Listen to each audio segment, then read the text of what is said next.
Okay, welcome to Gauntlet Hangouts. This is the second session of Freebooters on the Frontier. We're playing this week with Martin, Paul, Tyler, and Vincent. Can everyone remind me who their characters are? So, Vincent, if we want to start with you. Floden, aka Flo, the little tiny thief. Okay, and Tyler. I'm playing Tybird, who is by far and away the smartest of our crew, but not smart enough to stay out of trouble, apparently. And Paul. I'm playing Rezeg Ratstow, who is a selfless, reckless, and entertainingly alcoholic fighter. Yeah.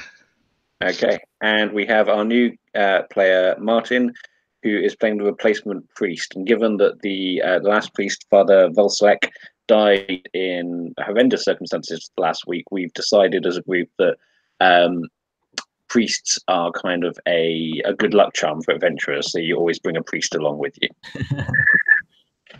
Okay, so let's pick up exactly where we left off. So you have all just well, I was going to say run screaming, but tell me how, as you exit the Devil's Maw pit, how do you look? What are you doing? So we'll start with Vincent. As we're running away, yeah, well, I think you were definitely running away out of those caverns. Are you exiting the pit altogether, or are you just running out of those caverns? No, I was going to run down the other hallway where we thought we heard people walking before. Oh, yeah, you were running down that way, weren't you? Yes. Okay, I call that. And Flo is like, "No, Passport 2!" Her loyal servant literally got ripped apart, along with most of her stuff because she can't carry anything. So. Oh, that's really bad. So what did you lose when he got grabbed by the? Almost everything. So I lost water skin, rations, bedroll, fishing pole, bandages, flint and steel, torches, a knife, and my money. Oh no. Okay. So she's got her wanted poster, her portrait of herself, looking like a badass. She's got some adventuring gear and her crossbow and some lockpicks and some antitoxin, and that's it. So here's a question: how much does Flo want to go back and get that stuff? Pretty badly. She's actually she's kind of torn in the hallway. She's like, do I run and stay with the group? Because she's really good at hiding, so she might hide out and try to sneak back. But yeah, she also doesn't want to abandon the group. Yeah, whilst you're contemplating that, you can hear Passport 2 screaming in the corridor a little way off. Oh well, if she can hear him screaming, she'll stop, and you see this moment of intense rage in her face as she's like, "I'm not leaving him behind. I'm gonna save him." Okay. Says tax some XP for loyal. 4'11" teenage girl. Yeah, tax some XP for loyal there. Very good. So what are Rezeg and Tyburn doing? I think Rezeg would be like sort of thundering, like sort of towards the exit to get out. He might be reckless, but he knows a losing battle when he sees it. Yeah. Okay. As you thunder past, you notice that Flo was in front of you because she was nearer the back, and because you went back to get Bertha when you dropped it. But you go past her and you can see her just kind of frozen to the spot and taking one or two steps back towards the place where the giant undead creature was. Yeah, and as I'm running past, I think I'll reach out and try to grab kind of Flo. And I was like, what are you doing? Come on, we need to run now. That thing is after us. It's going to squash us all. Look, Passport 2 has been my loyal servant since the very beginning of, well, today. And, well, he also has all my stuff. And and I never leave anybody behind. So I have to save him. She says as she pulls out like the smallest dagger ever. It's like this big.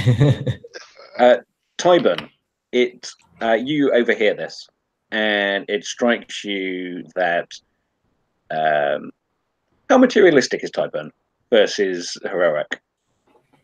Well, Tybert has a belief in having plenty of money. He spends it like water. So I mean, he definitely likes the cash, but at the same time, I mean, he's not foolish about it. He's not gold fevered or anything. Yeah. But I think we're seeing him. I mean, as we've gotten out, we know the giant can't come up here. And Yeah. I think that Tyburn is looking back and kind of observing the two of them. And you can see he's kind of indrawn on himself, and he's alternating between like fingering his dagger and looking at his bow. And you can see a real calculating sort of look as he's watching them. Maybe even he's silently brooding and plotting his next move. Are you triggering a move there? Yeah, very nice. I think you should indeed trigger that move. Thank you. Reset your cunning. Nicely done. One thing that strikes you, Tyburn, is that you just lost your priest, and in losing your priest, you lost not only your good luck charm but your healer. Mm-hmm. And do you remember I mentioned that there was an encampment up at the top of the Devil's Maw? Mm-hmm. You do remember seeing a small shrine to. Sorry, Vincent. What did you say the name of that god was? Oh my gosh, I just closed it. It was Slazawek. Slazawek. You saw a small shrine to Slazawek, and you know that priests who are interested in accompanying adventurers will sometimes sort of like camp up and wait for an adventuring party to turn up, that sort of thing. So you might be able to go back to the camp and get yourself another priest. We can't adventure without a priest. I mean, that's just unheard of. But yeah, so I'll let the two of them argue a minute while I'm thinking here. But if we're hearing him yell down there, I'm soft-hearted enough that I might be inclined to support at least checking to see if he's dead.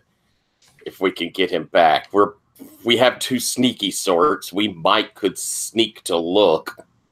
Yeah, you could sneak and have a look. I mean, you don't even know how sapient this giant creature is. It might just be a giant animated statue for all you know. It could be reflex and stuff like that. It looked, Martin, for your benefit, this land was built by giants, and you found one of the giants buried, kind of like mummified in one of his own tombs.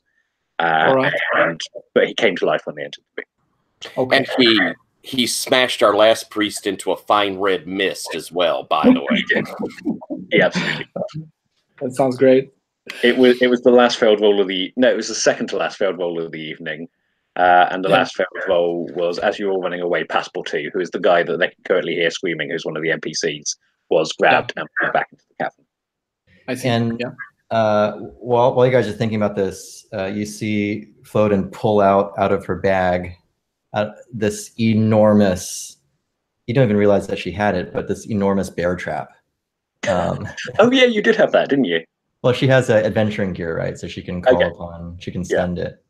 So she spends 2 adventuring gear to pull out this massive monster trap, and then you just see her run back towards the chamber, towards the giant. You're running back, okay. Okay, yeah. And like Rezek will like screech to a halt and sort of sigh and go, "This isn't going to end well," and just turn around and follow Flo, because he might be reckless, but he's also selfless. So you are selfless. Tag some XP. And Tyburn will creep along behind, looking pensive, but willing to see what happens. Okay, so is Flo running the whole way? Yep. She's not stealthing. She's just pure rage and, revenge and loyalty. And she's, I'm going to save him. Okay.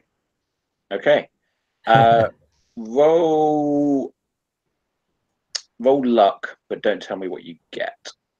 Okay. Because we will cut to Martin. Martin, what's your character called? My character is called Volgar.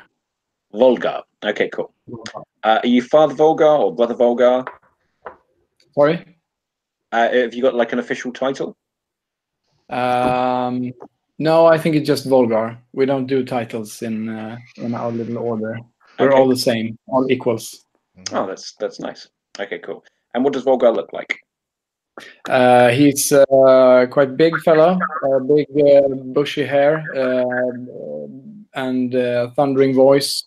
He's got a stare, like a steely gaze. You couldn't stare him down, so he's quite. Some.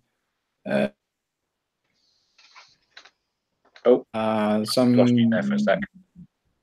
Yeah, I got some connection issues here. I hope it won't be too much. No, you generally seem fine. We just lost you for a couple of seconds. Can you hear us? Yeah, I can hear you. Yeah. Okay, so you are Volgar is at the camp that surrounds Devil's Moor. Devil's Moor is this big sinkhole that's in the middle of this wilderness. The wilderness is wilderness because it's literally unconquerable. If you stay out here for too long, then there's some sort of like taint in the wilderness which drives over you and drives you mad. And so any attempts to colonize this area have just ended up in cannibalism and murder. And it also drives all of the creatures, makes them larger and more fierce and stuff like that. So the wood's very dangerous. Yeah. But there are lots of ruins out here from the previous civilization. So you do get adventuring parties coming out here trying to drum up money, basically.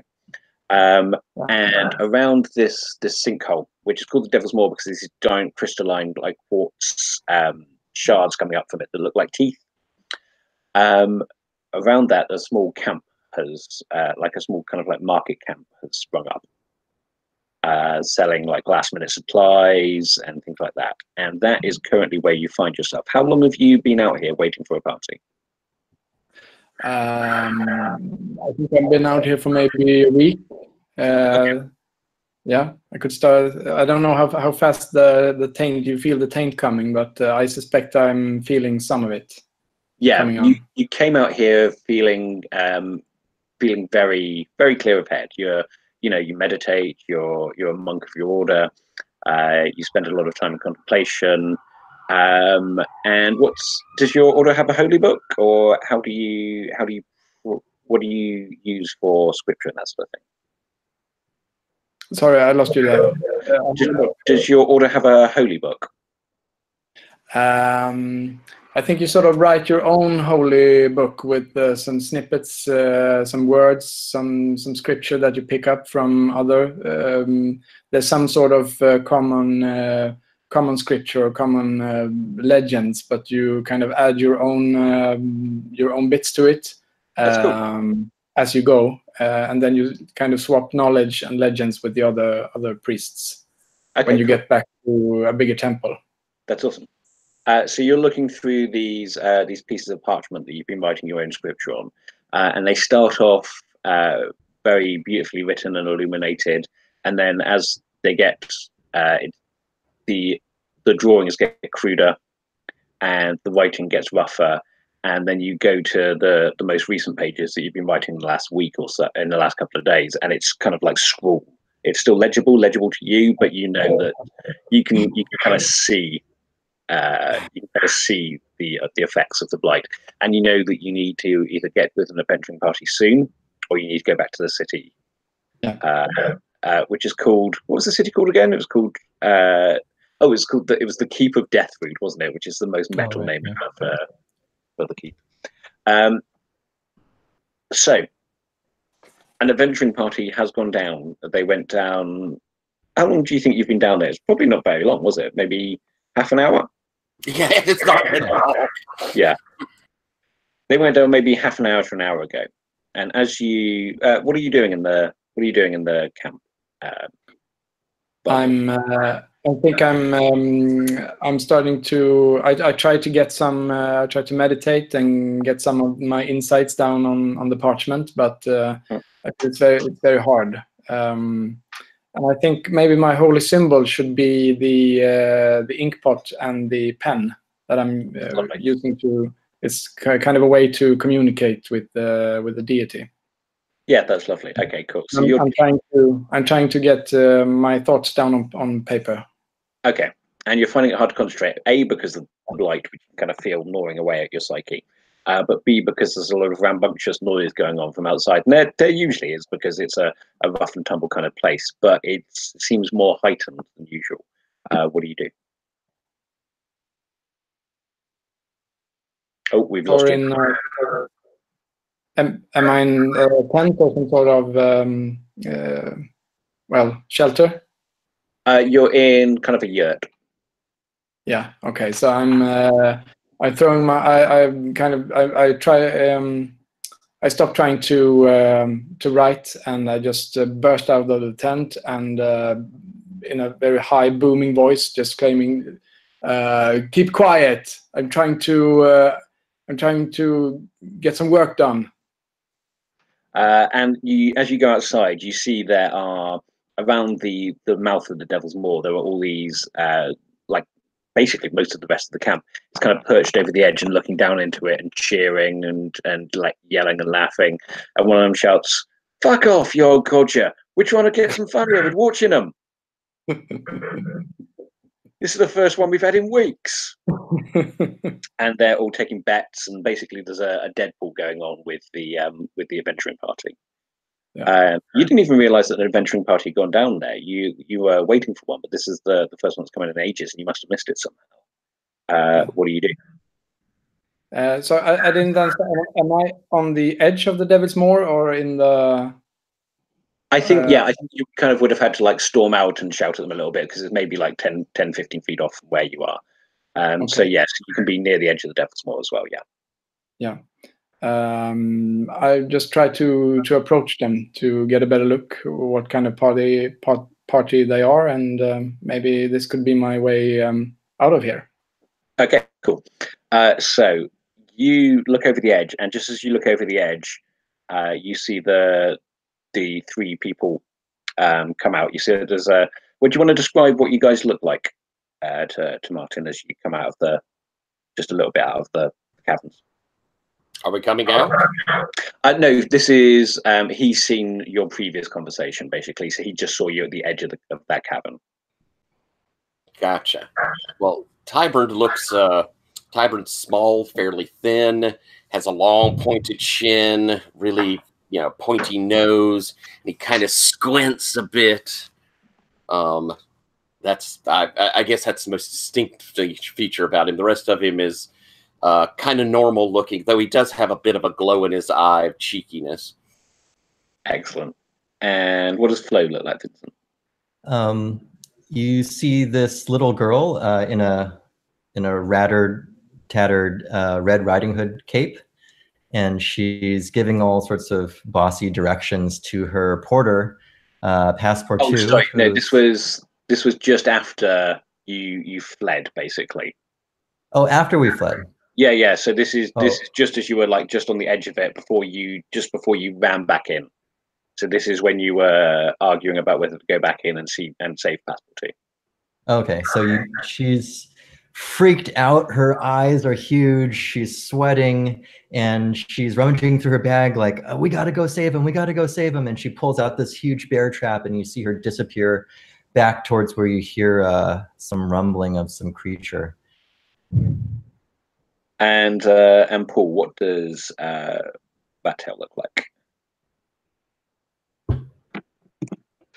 So Ratstail is this huge man. He's like about 6'4", 6'5", very sort of quite big and kind of muscly, wearing like a scale armor, and he's got like a shield strapped on his back and a long sword, and his hair's all kind of got this sort of black sort of hair, it's all matted together. That's why everyone calls him Ratstail, because it looks like rat's tails hanging on his back. And slung over his shoulder on like this leather strap, he's got this big like wooden cask. You can almost hear it sloshing like around as he kind of runs. It's half full of some liquid. And he sort of stops, and he's like almost like twice as tall as kind of Flo, sort of towers over, and you can see that Flo's almost like kind of like bossing him around now, and like he's like, oh, okay, and goes running back into the cavern. And as they come out, and you can kind of hear this kind of disappointment, and a few coins start changing hands. And then Flo runs back in with the bear trap, and there's a big "Hey!" and the coins go back the other way again. I will leave you to decide what to do. Flo, what did you get on that get lucky roll?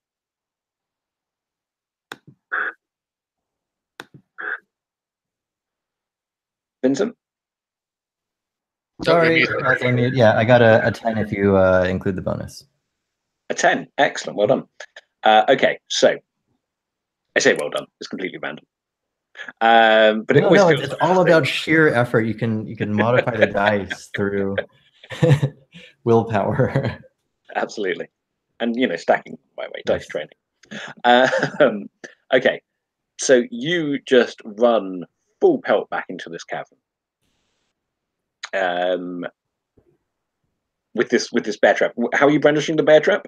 She's just holding it over her head, like ready to fling it. Okay, cool.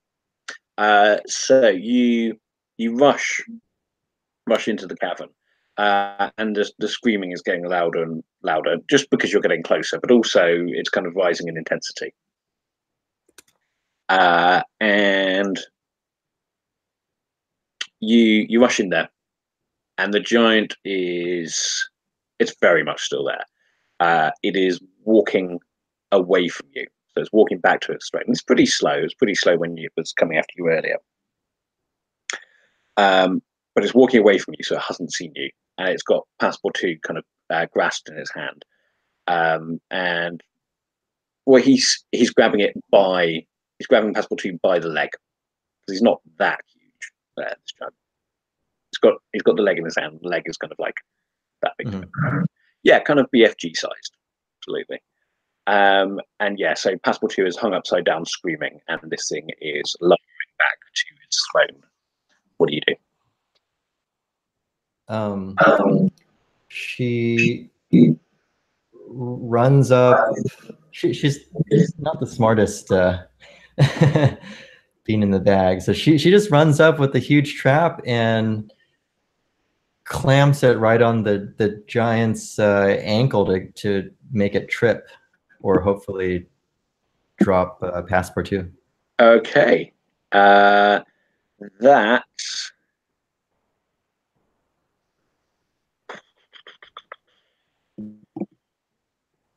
I'm going to say that's a dex. So is that a backstab? Go for dex. And I'd like to help, by kind of running after it and like distracting this thing, like almost like sort of shouting and getting its attention, like to get its attention on me. Okay, sure. Roll with intelligence to help there then. Yeah.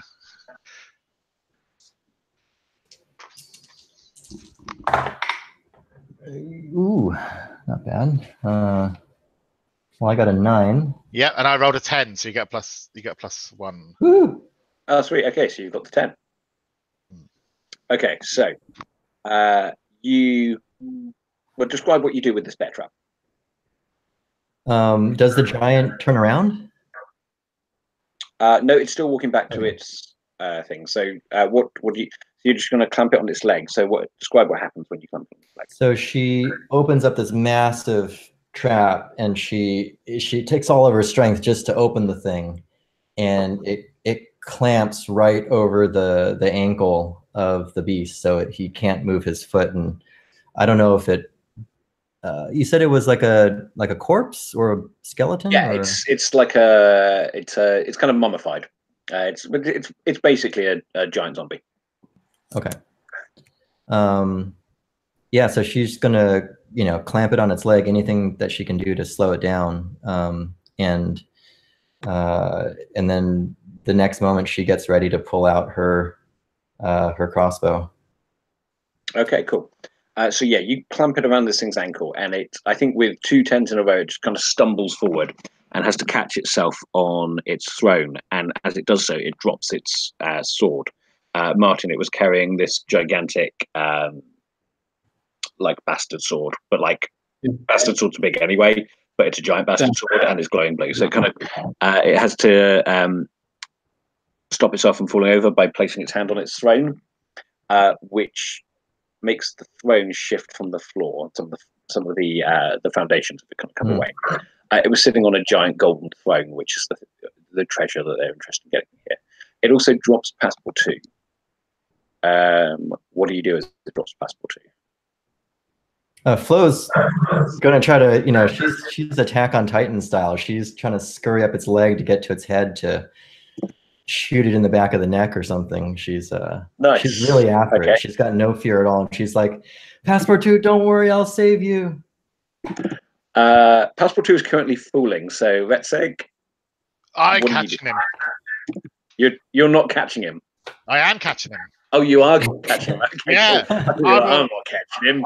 I will fling Bertha the cask to the side, like to get enough speed to run and catch him. Yeah. Okay. Cool.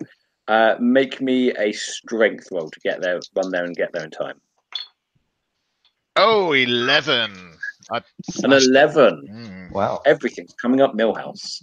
Okay, so yeah, you sprint and you do manage to catch Passport 2, who just dead faints. And you sling him over your shoulder. You've also got the bag that has all the stuff in it. How was Passport 2 carrying that stuff? Was it just like a backpack? Yeah, it was like this massive, super lumpy backpack that was bigger than him. Okay, cool. So Retseg is now lumbered with both of these things. What's your carrying capacity, Paul? It's 11, I think, and it's currently maxed out. Okay, so you are currently bearing weight. There is a move for that. I will look it up in a sec. What is Tyburn doing during this sudden turn of your luck? I think I see Flo is up there and in horrible danger, and so it makes sense that I should at least try to help out taking this thing down. I'll unsling my short bow and send one off. Nice. Okay. Well, I'm glad you all had fun rolling up characters because we may be doing that again very soon. Yeah. Okay. So Martin, what is is it Volgar? Yeah. Yeah, it is. Okay. What is Volgar doing? I think I'm not quite in the fight yet. I'm observing a bit from a distance. Have you gone down into the pit? Sorry? Have you actually gone down into the pit where they are? Yeah, I think I'm if I'm going to join this group of adventurers, I think I have to at least I have to see what they are made of and perhaps participate somewhat in the fight.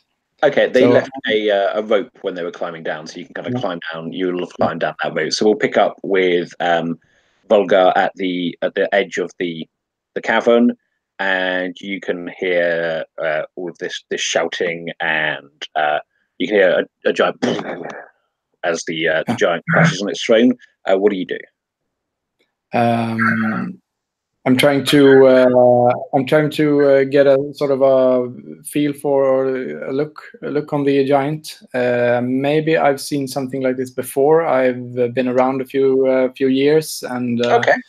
I'm consulting my scripture regarding giants. Like you're trying to know something. So roll plus intelligence, I think that is. Let me just check. And Martin, I may have some bad news for you. Your hit points are actually not your con stat like it is in Dungeon World. It's just your con adjustment plus the roll. Oh, yeah. Yeah, you're really squishy in this game. Yeah. That's great. So that makes me a... sorry. That's okay. Yes, and Martin, you're rolling plus intelligence as you're trying to consult, think back through the scripture. I got a that's a 9. That's a 9. Okay. So I will tell you something useful about the subject, something useful about this giant. Okay. What did we just? So we discussed previously that they were intelligent razor giants, weren't they? Yeah, they were called the Helia. The Helia. Okay. A long dead subterranean tribe of frost giants who dug all the tunnels and built underground cities. Okay. So what could be useful in this circumstance is Volgar, is that you know that they dug lots of tunnels, and towards the end of the civilization, they dug so many tunnels that the ground became quite unstable. So there's quite likely to be a relatively thin floor underneath this cavern that they built. Okay, so Tyler, you were setting loose an arrow, weren't you? Yes, and probably yelling, "Run! Run! It's time to run!" Okay, so do you want to roll lead the retreat? Yes, I think more I'm trying to give cover than I'm really trying to hurt. Yeah, I can't okay. imagine my arrow hurting this thing. No, okay, so yeah, we'll say you're loosing arrows at this thing, and it's hard to not hit it. Basically, you're more or less literally firing at a barn door. If a barn door was made of flesh and a giant undead creature, but you're not going to miss. But they're just kind of like sticking in, and he's barely even noticing that that's there. So if you want to roll lead the retreat, that is plus charisma, I think. It is, and I'm awful at it. So I shall roll. You can burn some luck to add one to it after the roll if you want. Oh, after the roll, that's nice. I rolled an 8. That goes down to a 7. I think I'll stick with the 7. You stick with the 7. Okay, so lead the retreat on a 7. Your allies take +1 forward to whatever they do next. Okay, so Vincent, Flo was currently attack on tightening up this giant, wasn't she? Right. So what's your plan once you get up there? So quick question, how big is that sword? Is that something that a human can carry? You could probably carry it between you. Yes, that's what we should do. We're not going to kill this thing.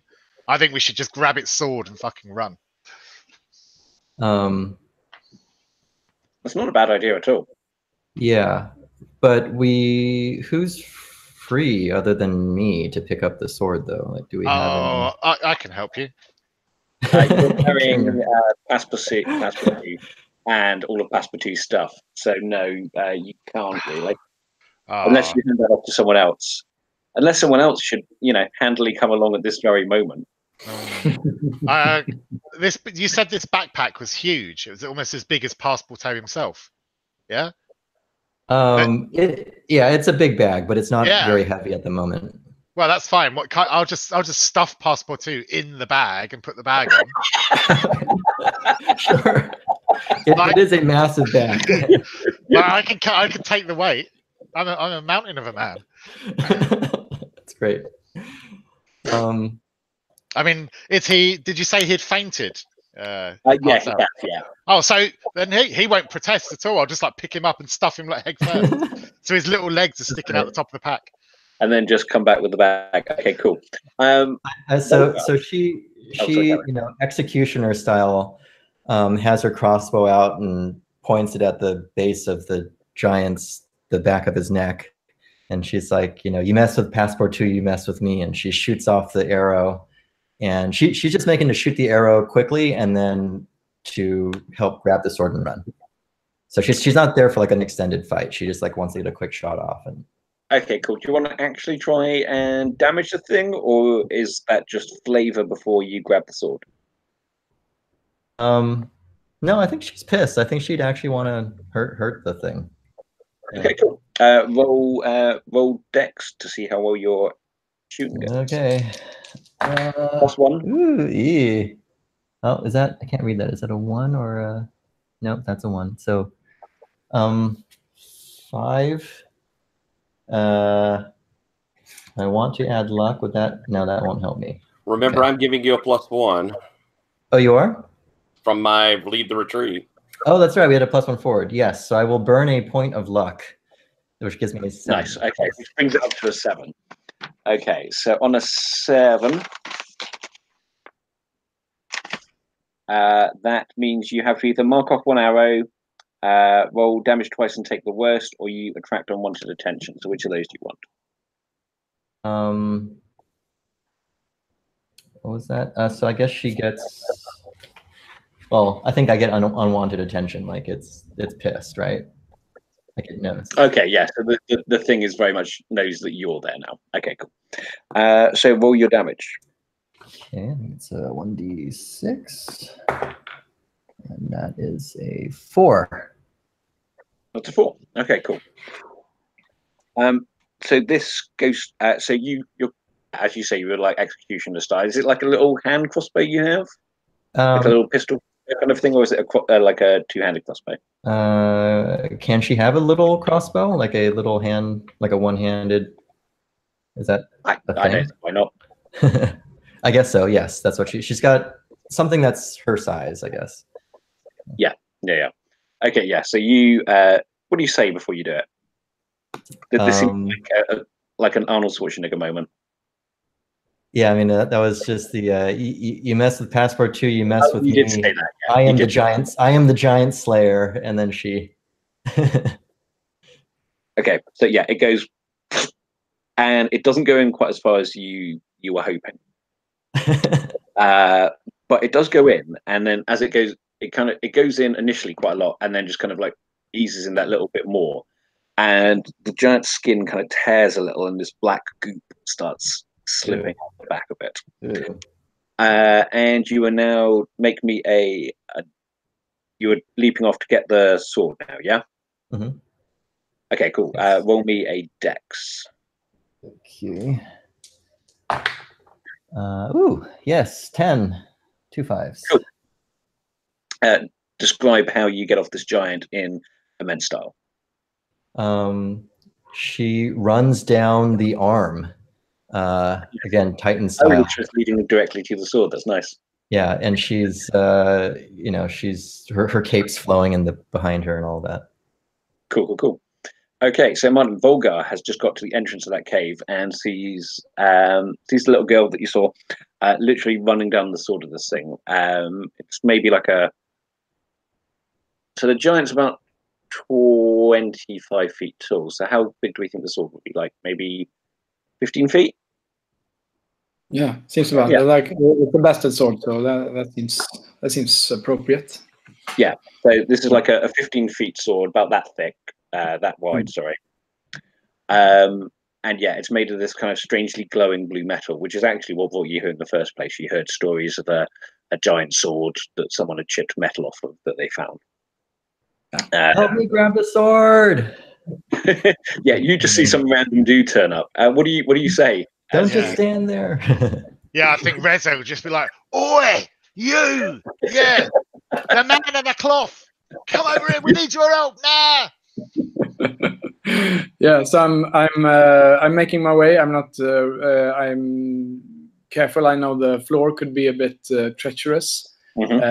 I'm trying to make my way towards the sword and the giant, and I shout to these other strange people that watch the floor. It could be giving out. Watch where he's stepping. Cool. Yeah. Good thoughts. I try to make my way to the sword. Is the giant still holding it, or is it on the floor? Yeah, it's kind of it's at an angle, which is how the flow was able to slide down it. But it kind of collapsed on his throne. So the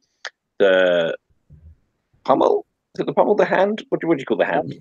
The hand. Of the sword. The hilt, is kind of on one of the arms of the throne. So it's kind of like a slide that it's created currently. Yeah. Right. So I'm. I think I should. Can I be? Should run? Try to get up. Get up in the throne and make the giant. Is to release the sword? Yeah, absolutely. Yeah. So I tried to. It's kind of like semi-dead, but it's kind of still grasping at it. But yeah, you can get up because Flo will be at the pointy end, and you would climb up the throne and get to the pommel end and kind of heft it off the throne. Yeah, okay, sure.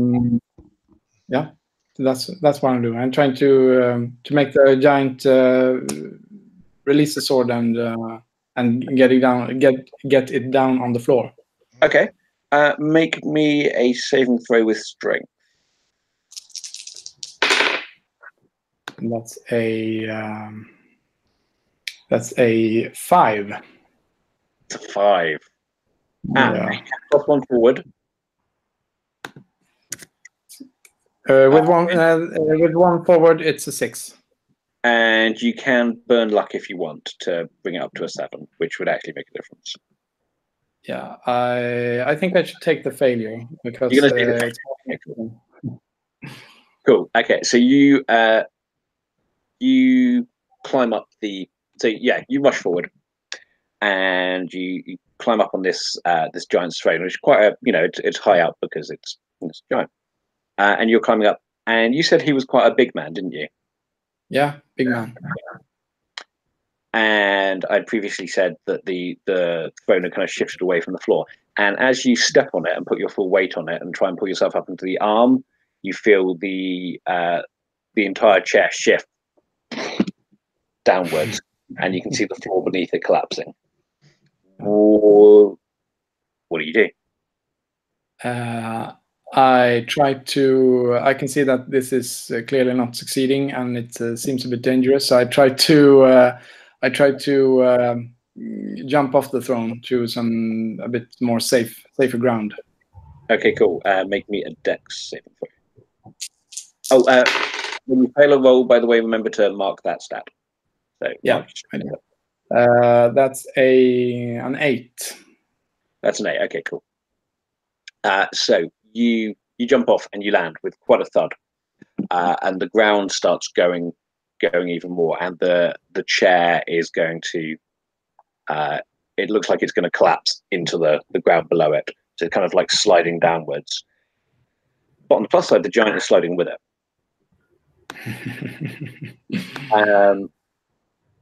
Paul, what is Rezek doing? Well, I think I'm going to shout out to Tyburn. Like, what the hell are you doing just standing there? You going to come and help us or what? Tyburn, what are you doing? I see them attempting to get this sword. I see the giant falling to the floor with this new guy who just came running in to help. I'm probably going to run to try and assist the guy that's falling through with the throne since he helped us. And so okay. I'm running towards Vosteg and I'm sorry, Volgar. And trying to reach out and grab him. Okay, cool. That sounds like a strength. That sounds like a strength roll. All right. Well, let's see how that goes. Whew. Boy, I'm making rolls on things I'm shitty at. But I continue to roll an 8. So a 7. A 7. Okay, cool. So, Volga, you are kind of sliding backwards with the giant, and it's not good to slide down into a cave. It's even worse to slide down into a cave with a giant undead monster. And just as you are sliding, Tyburn gets down, grabs you by the hand, starts pulling you back upwards. But Tyburn, you feel the sword, or you see that the sword clangs to the floor and starts to go down too. Now you can grab for the sword, but it would probably mean letting go of Volgar. I cannot let go of Volgar. I'm person over sword. Well, ding some XP for putting someone on your personal goals. Okay, so right. Now that Tyburn has come over and helped, what is Rezek doing? Oh god! So have we lost this sword? Has it gone down the hole? It's sliding down the hole. Oh, yeah! I've got to grab that sword. I think you have. Yeah, I think so.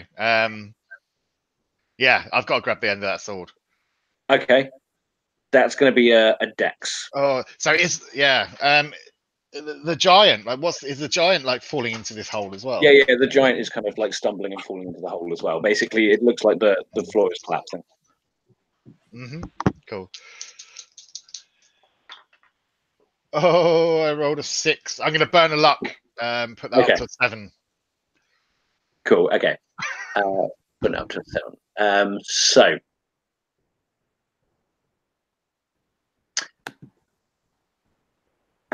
What's the thing here? Okay, so you grab onto the handguard, which is like this kind of big on this sword because it's a huge sword. You grab onto it, and you're trying to. I'm assuming you've put passport 2 in the bag aside. Oh no, they're still on my back. They're still on your back. So you've got one hand on your back and one hand on this thing. Now, the floor is collapsing beneath you. You are, or not necessarily, the sword is going to go, but you can see down into the floor below now, into the cavern that it's opening up into. And it looks like another part of the temple down there.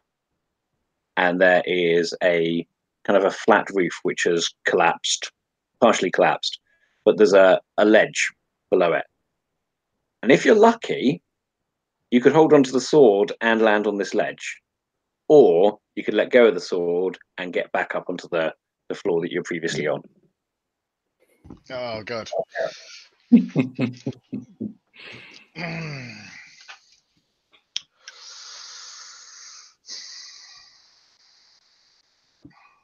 Yeah, I've got to go down with it. We can't leave empty-handed. I'm getting hold of the sword. Yeah. Okay, cool. Roll me your luck.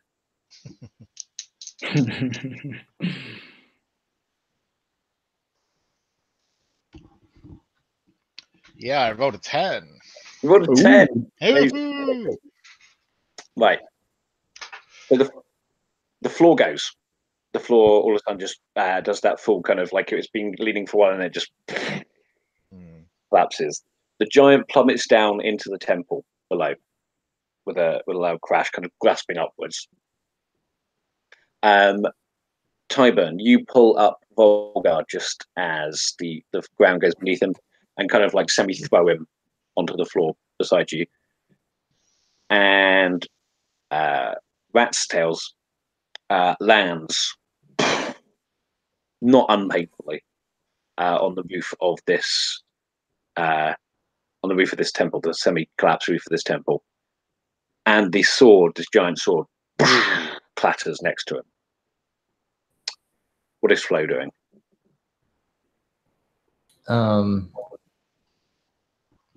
Well, shoot, she was going to reach for the fishing pole, but now that's gone. So she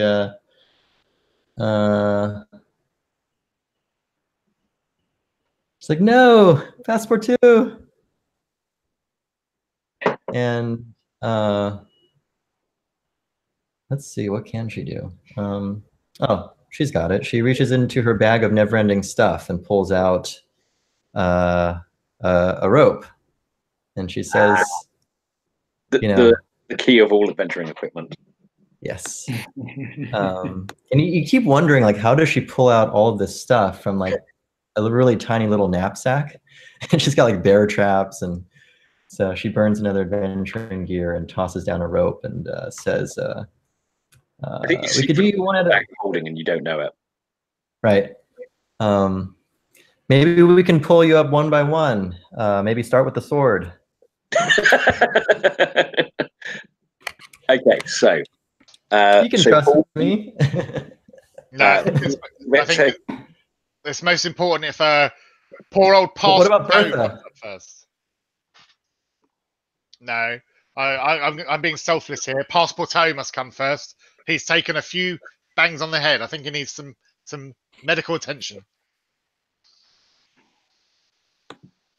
Passport 2, grab on.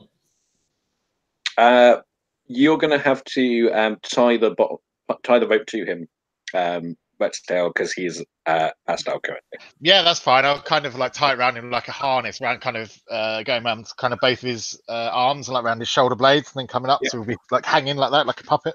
Cool. Okay. And are the 3 of you going to work on pulling him up? Yeah, I think so. Cool. Okay. I'm just going to. I don't think that kind of needs a roll. Okay, and I'll have looked over at our new friend. And are you all right? Thank you for helping us. Thank you in return for saving me from a certain a big fall. I'm very grateful. Okay, I'm cool. certainly more valuable than this sword of yours, but we'll see. Okay. Everyone needs a cleric. You, between the two of you, you manage to pull Passepartout up. Rezek, you hear in the temple below a kind of a stirring as this thing starts to pull itself up. Oh, what? This is the giant. Yeah, Mm-hmm. because it's fallen down into the room below you. Mm-hmm. You've fallen maybe 10 feet onto this ledge, 10, 15 feet, and it's fallen down way into the. You've basically fallen onto the roof of another chamber, and it's fallen down into that chamber. Okay, cool. I'm going to shout up. I'm like, throw the rope down again. We need to tie this sword up. You need to get me up with the sword. That thing's awake. So as you see the rope come down again, you also see a very small fishing line drop down. Now that she's got Passepartout's backpack back, she gets her fishing pole back, and she's lowered a fishing line. What's the fishing line for? Well, in her mind, she thinks that she can pull up heavy objects with it. But it's her lucky fishing pole. The fishing line going down in front of Rezek, and him just kind of looking at it like. There's actually like a little lure still attached to it, you know. Okay. Ooh, shiny. Okay. Who is actually going to do the brunt of the pulling on this one? Because I'm going to make you roll for this one. Who's got the highest strength, I suppose, is what I'm getting at. My strength is not my. Who's down there? I got the plus. No, I got no modifier in strength, so I could do it, but. Tyburn's got -1. Yeah. And what's Flo's?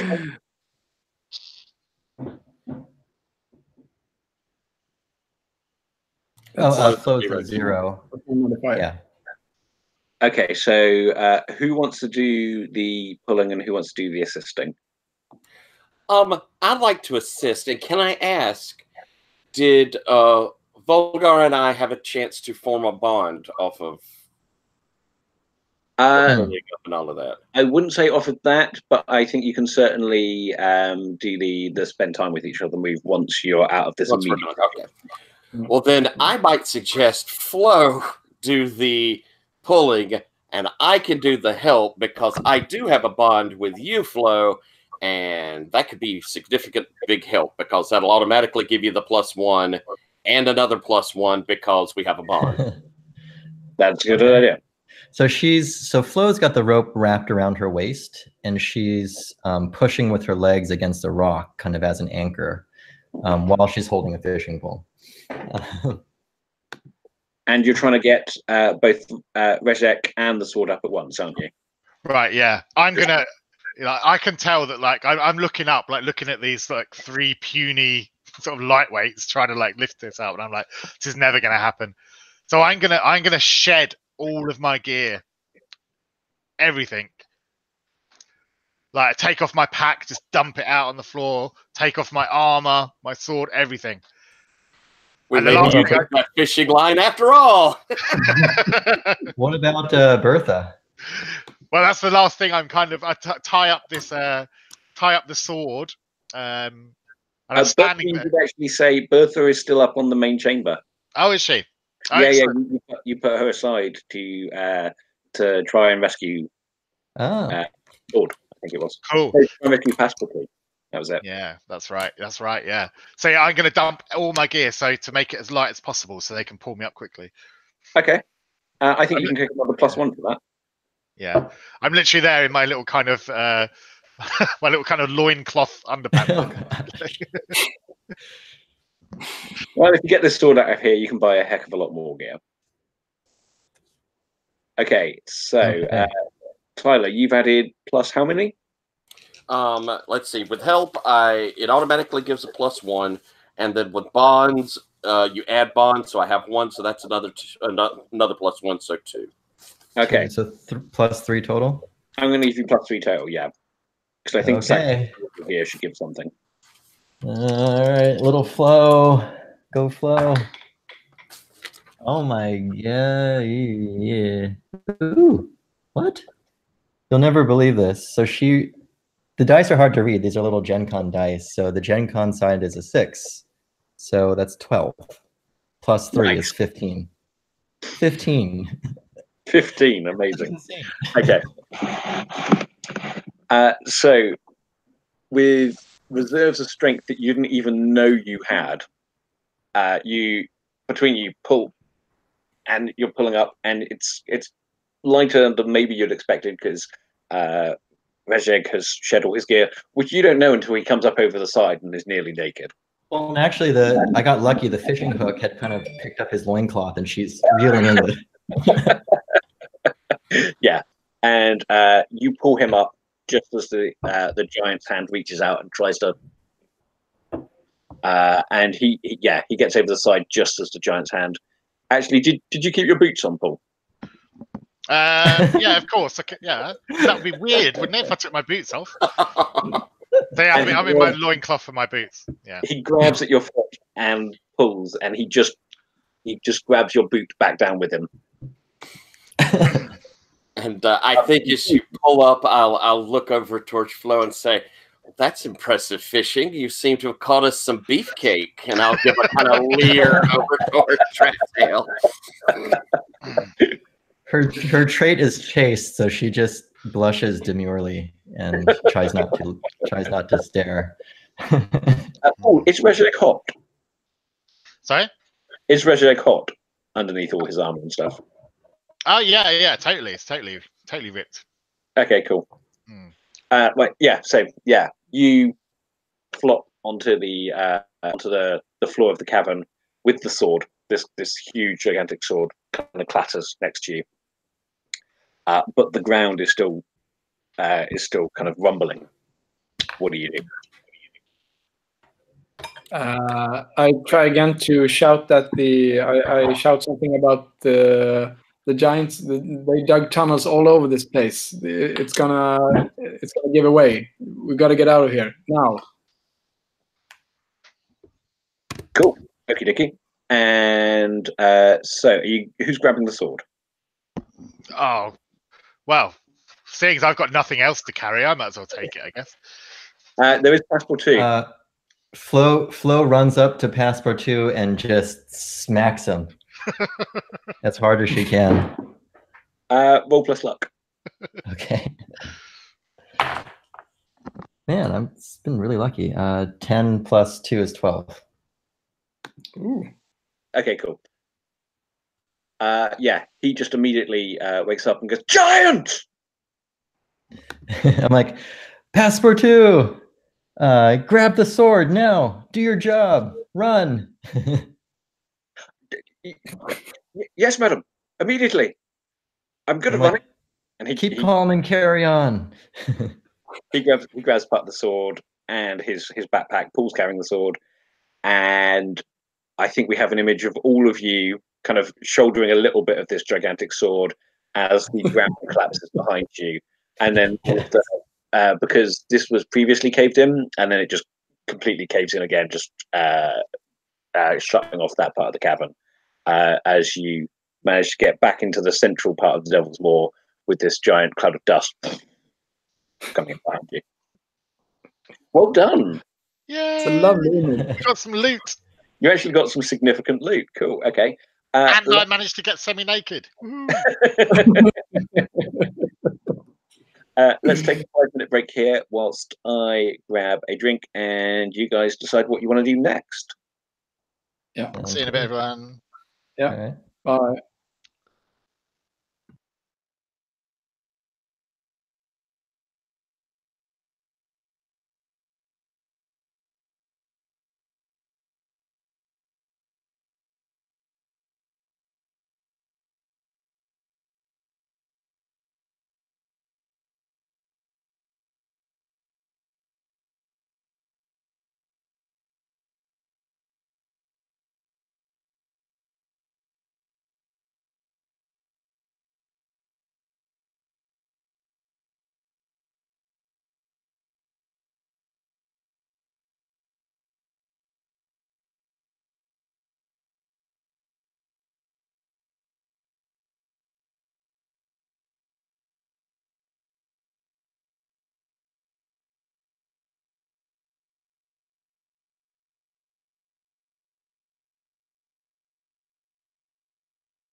I grew up very much in the country. I was, on a farm. And then since then, I've lived in a city. But Patrick and I bought a house in the suburbs a few years back. And it amazes me how these motherfuckers in this neighborhood are constantly working on their yard. I don't think there's a single day someone's not mowing or clipping, or I've got a chainsaw going on as these people are trimming up their tree. Like, dang, what, do y'all have nothing else to do? Yeah, it's that thing that like if there's a bank holiday, like just like a national holiday, the first thing everyone does is just make as much noise in their garden as possible. It's like, no, no, just leave me to relax. I just want to be in my house without hearing your strimmers and shit. Exactly. Yeah. It's like, golly, Bob. Yeah. I was thinking about the reason you would always want to bring a priest with you as well. And I was thinking that maybe it's because it's just considered like taboo to waylay a group that has a priest with them. Because otherwise, people would just rob you as soon as you came out of the tombs. Like standing around the edge of a tomb that came out would be like a perfectly profitable way of making money. That's a good thought. I just think it would be bad. It's bad luck to kill a priest, and it's bad luck to waylay a group that has a priest with them. That was maybe the thought. That makes perfect sense. Yeah. That would explain why you chose to save the priest over grabbing the sword as well. Yeah. Because whatever else you got. Okay. Sorry.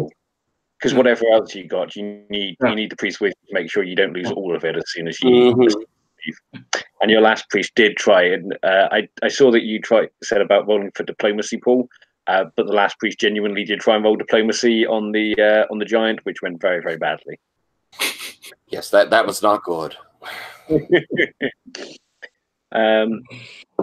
Okay, we will restart as soon as Vincent gets back.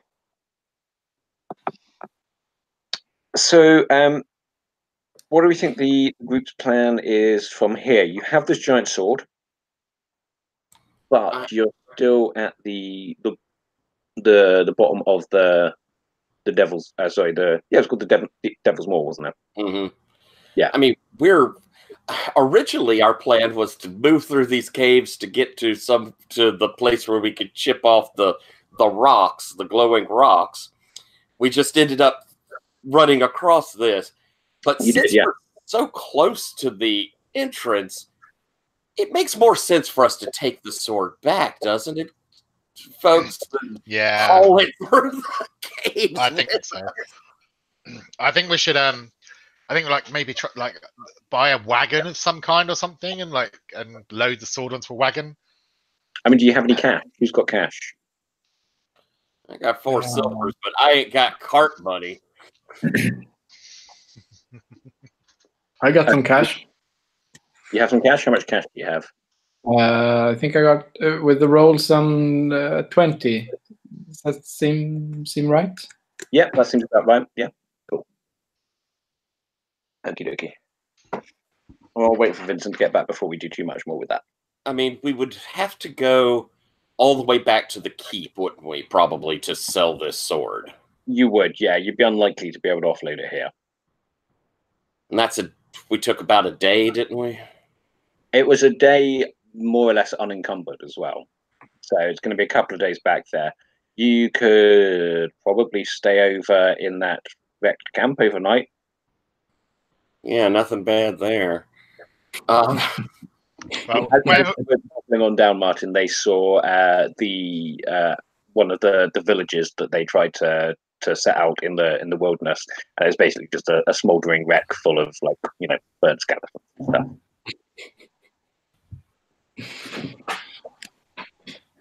And probably leaving it here, even if we hired guards for it, until we came back, would not be great either. Those guards would definitely run off with your giant glowing sword. Yeah. Oh, well, all right then, gentlemen and madam.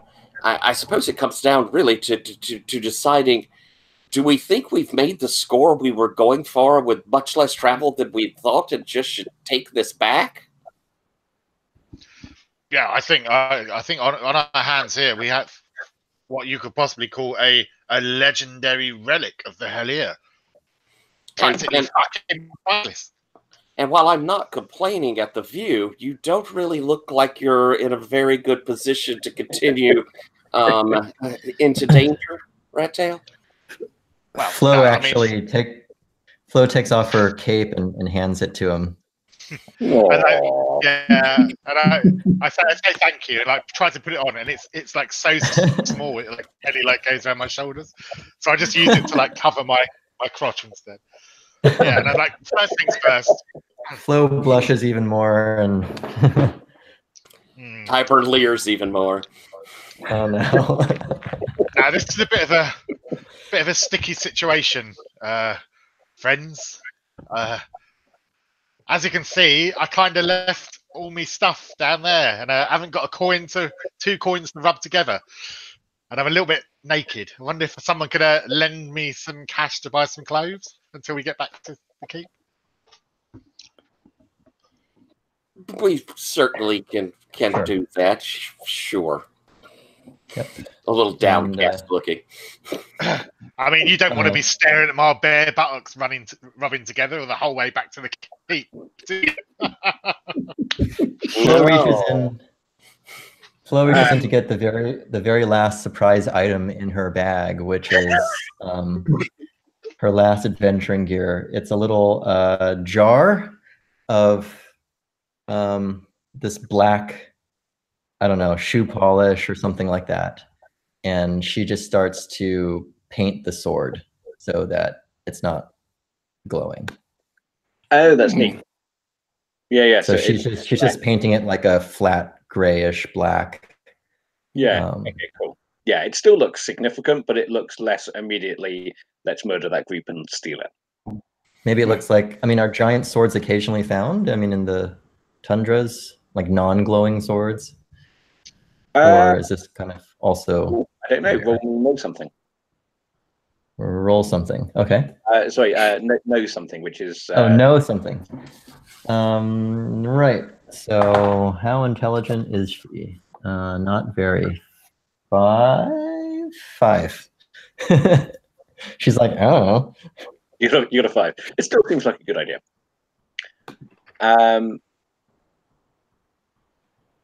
But as you're pondering this, and you're so you doing this before you exit into the full sort of cave of the Devil's Maw, so that they all the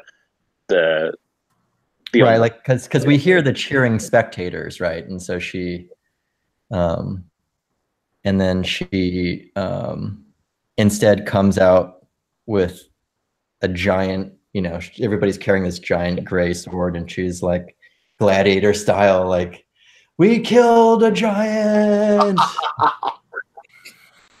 And the people all around kind of like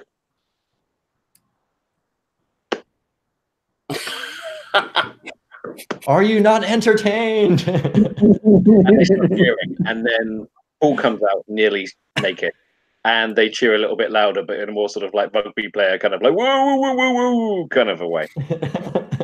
But they are, even though they're betting on you, now that you've actually achieved something, they actually kind of respect you. And people do throw down ropes and help you up and help you pull the sword up. And Raquel, I would have handed you my knife so that you're not completely unarmed. Thank you very much. That's very kind.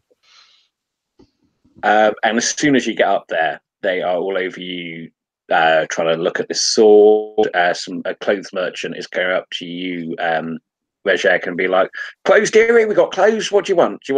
We got leather trousers. We've got sheepskins. We got the finest ball gowns you're ever going to see. What's your pleasure? Whatever you got that's cheap and will keep me warm. Goat skins." Perfect, I say. Fresh off the beast. And she hands you this very perfectly cured goatskin cloak, which kind of has some flies still going up around it.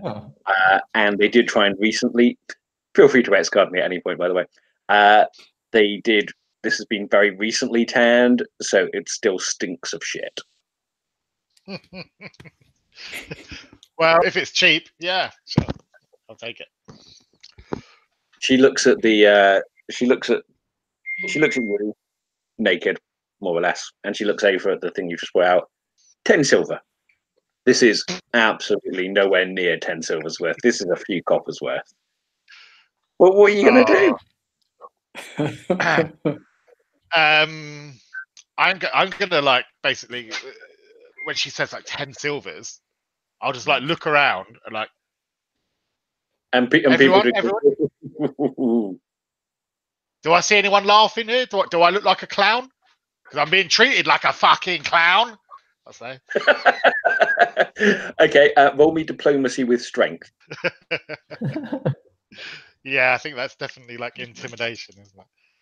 Oh, that's a 6. That's a 7. So That's a 7. Yeah. All right, sir. All right, calm down. You can have it for 2. 2. And that's cutting your own throat. Yeah, I'll cut your throat if you try and charge me 10 again for that. I'll tell you. Friends, can anyone lend me 2 silver for to pay this this wonderful merchant here of delectable hosiery and cloakage? Well, I can't really stand seeing you running around this ungodly attire. So here's 2 silver. Pay it back when you can. I'll pay you back out of my share, definitely. Thank you very much. But I don't think we've been introduced. What is your name, by the way? I'm Volgar of the Order of Knowledge. Oh, knowledge. I've heard about knowledge. It's that that esoteric thing that's always just slightly out of reach for me. But yeah. Anyway, nice to have you on board, sir. Well, the same. And Floden runs up and says, "Oh, a learned man. Do you know anything about gigaferrets?" Of what? Gigaferrets. We've heard rumors about gigaferrets in the area, and I just think they're the cutest thing. Have you studied them? I must admit that I have not. Oh darn. Rodents of unusual size. I'm not sure they exist. It's certainly good to have another learned individual in this party. Looking around at the others. I can glaring at all of the people who are kind of eyeing your sword, but then seeing you've got Good, cool. Okay, so what's the plan from here? I think it's heading back to the keep to sell our booty. Okay. How are you getting it back? This thing is damn heavy. If you try and walk this back to the keep, it's going to be maybe 4 days walk back there. Do we see like a cart or something nearby? Maybe. Yeah, this place is full of carts because it's a mobile market. No one can stay here for longer than about a week themselves. There must be somebody. There must be somebody like a merchant here. We can like hire their cart off them. Like get them to like they got a horse and a cart or something. We could hire their services. And I kind of nudge Passepartout. I'm like, Passepartout, didn't you say your cousin has some sort of delivery service or a cart service nearby? That sounds like you're trying to get lucky. Well, me get lucky. Or oh, and I didn't tell you what the result of the previous 6 minus was as well. Who rolled the 6 minus? I rolled a failure on knowing what would happen. Yeah, knowing if swords were intelligence. So as you're chatting with Passepartout and you're chatting about what to do, you hear this deep, throaty rumbling singing, and it initially it kind of sounds like the noise of rocks kind of grinding together, but then it shifts in pitch up and down, and it becomes this kind of incredibly deep singing. So imagine if like Johnny Cash was a god, and this singing is drifting up from the Devil's Maw, and most worryingly, it's in harmony. So there are several voices singing in some sort of language you don't understand. Whoa. And people, the merchants start kind of shuffling about a little bit, and you hear someone over your shoulder go, "Well, I've probably been here about a week now. Anyway, the blight's going to be in soon. I think I'll be heading back to Death Roots." And there's just kind of like a general kind of consensus. But you were hoping to get lucky, I believe. Yeah, and in that crowd, Passepartout sees his cousin with a 13. With a 13, okay, cool. What does Passepartout's cousin look like? Well, he, let's see.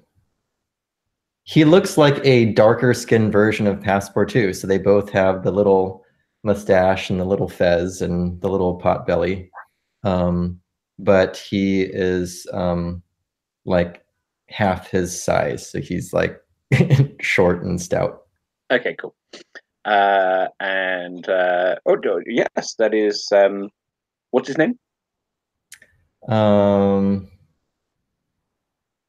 Fez. Okay, cool.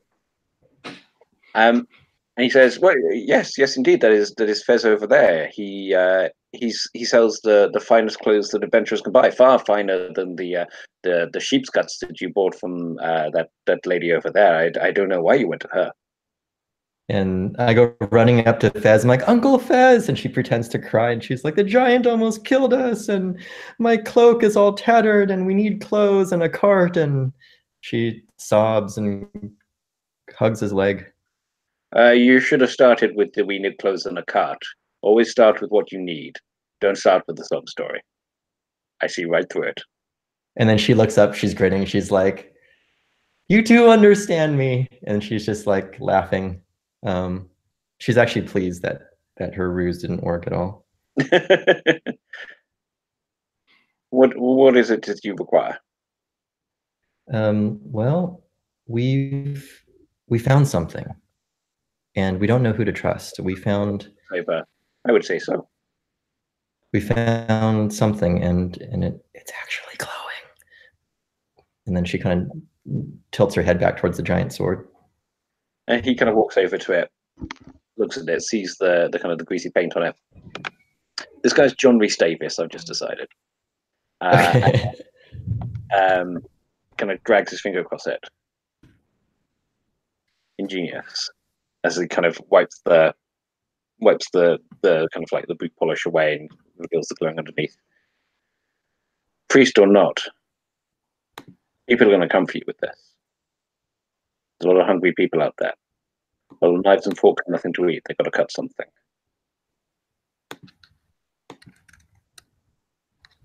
You need to get this back, and you need to get it back quickly. Where should we take it? What should we do? Will you take it on my cart back to the keep, and then in return for this, I take a fifth share? I think at this point there's loads of like little kind of street urchins kind of like coming and like poking the sword. Yeah. And Rat's Tail is like like shooing them off and like and she looks over at Tyburn. She says, "We got to protect our friends, right? We're the smart ones, right? So what do you think?" Well, there's no doubt that he's right. We have to get as quickly as possible back to the keep, and if he's... Do you trust him? You're of course welcome to walk it back. I mean, it will take you 4 days. There's the woods, there's the blight. I mean, 4 days at best.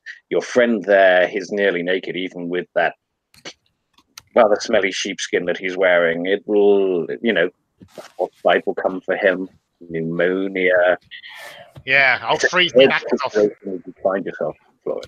I trust that he's going to want his percentage, and I also trust that he's going to need us to protect him as much as we're going to need him to transport us. So it's steep, but I don't see we have much option. I think to do this on our own would be most unwise. So Flo turns around, like hands on her hips, and she's like, "Well, you're going to need us to protect you just as much as we need you. So there." And partners, but before she shakes her hand, she's like, I need new clothes. I need the finest cloak you have, and one for my friend here as well. Yeah. Well, okay. Roll me diplomacy with charisma. Okay. Oh, this is gonna be so bad. Oh, that's one.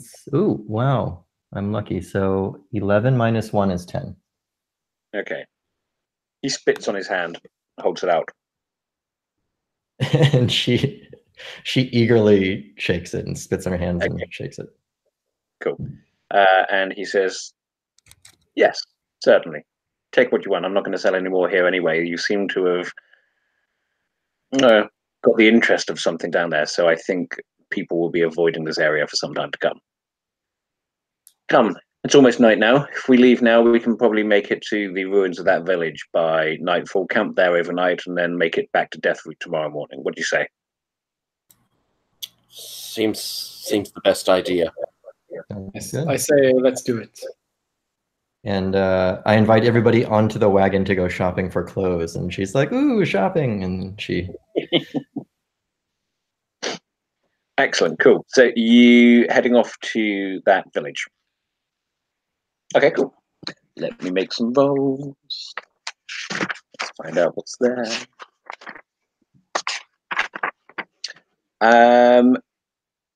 You wanted to, Tyburn, you wanted to have a scene with Valgor, didn't you? Tyler, you mentioned. Yeah. Yes, I do.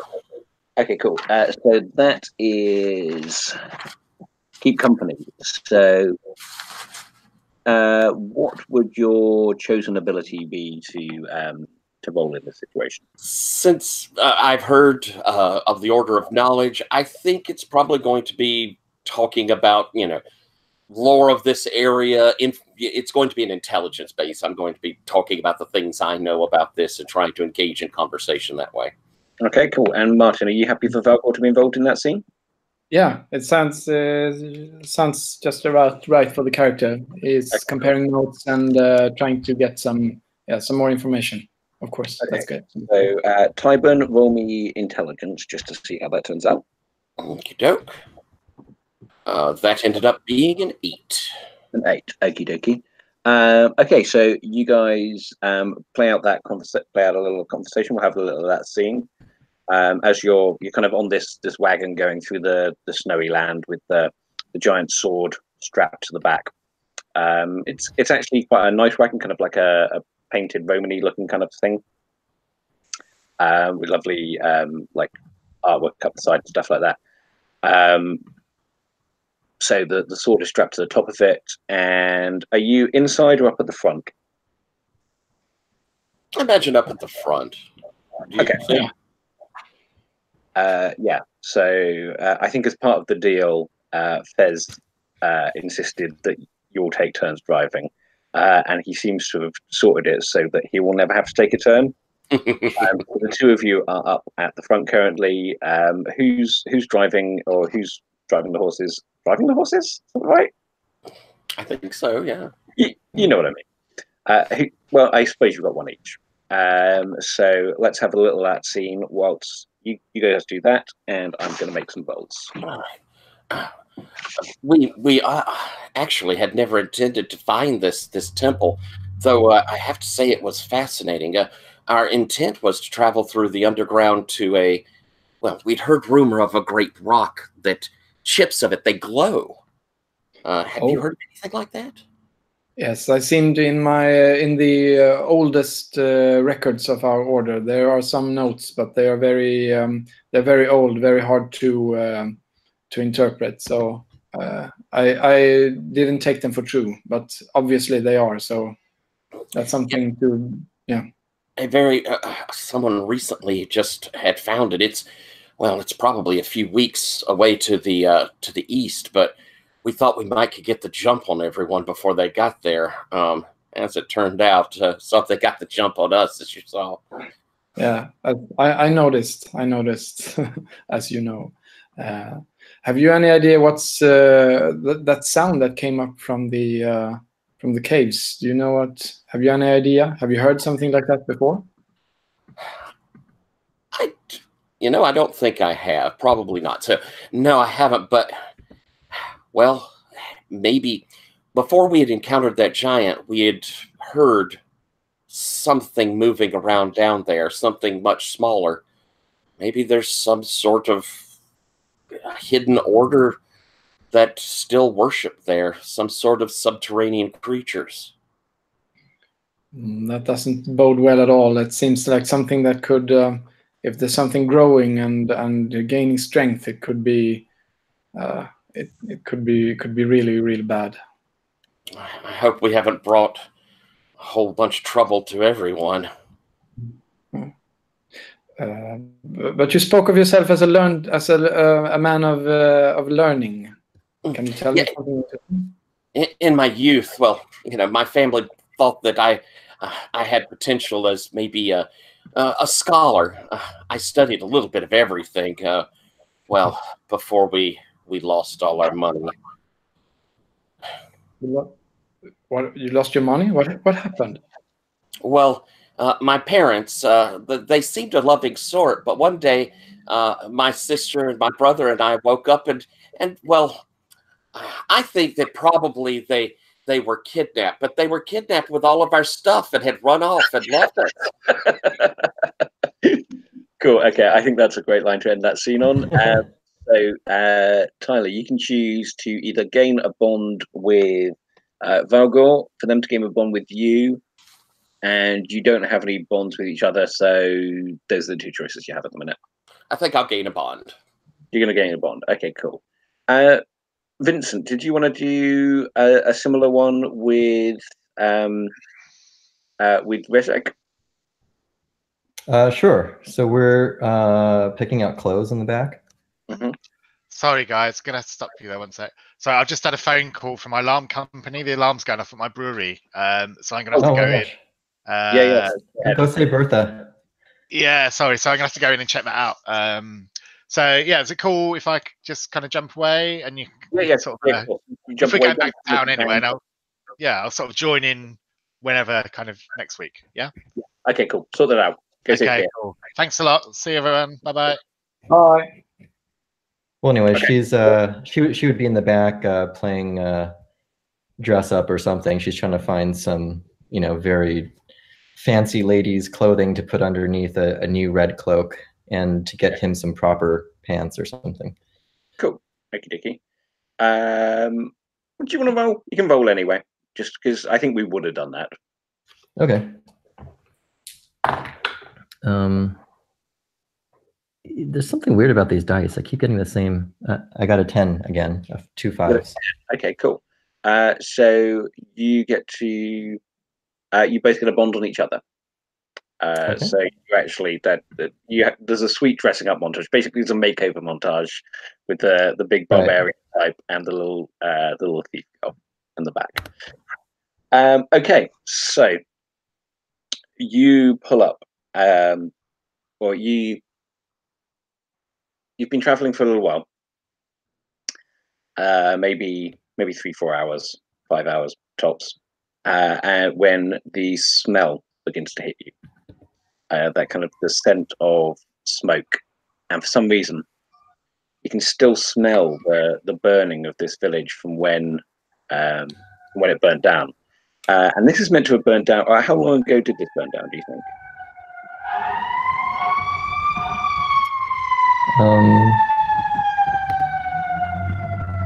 Recently, yes. Yeah. Okay. Cool. So maybe this burnt down. Sorry. You'd said it was smoldering the first time we got there. Yeah. So Okay. Cool. But this was. But you heard that the wreck of this place happened like a couple of weeks ago at least. Like people have been talking like gossip about this has been going back and forth for a while. So you can still smell it, and you know it's approaching, and you look out, and it's moonlit. The wreck of this village. And yeah, there still seems to be smoke going off. It still seems to be smouldering. What do you do?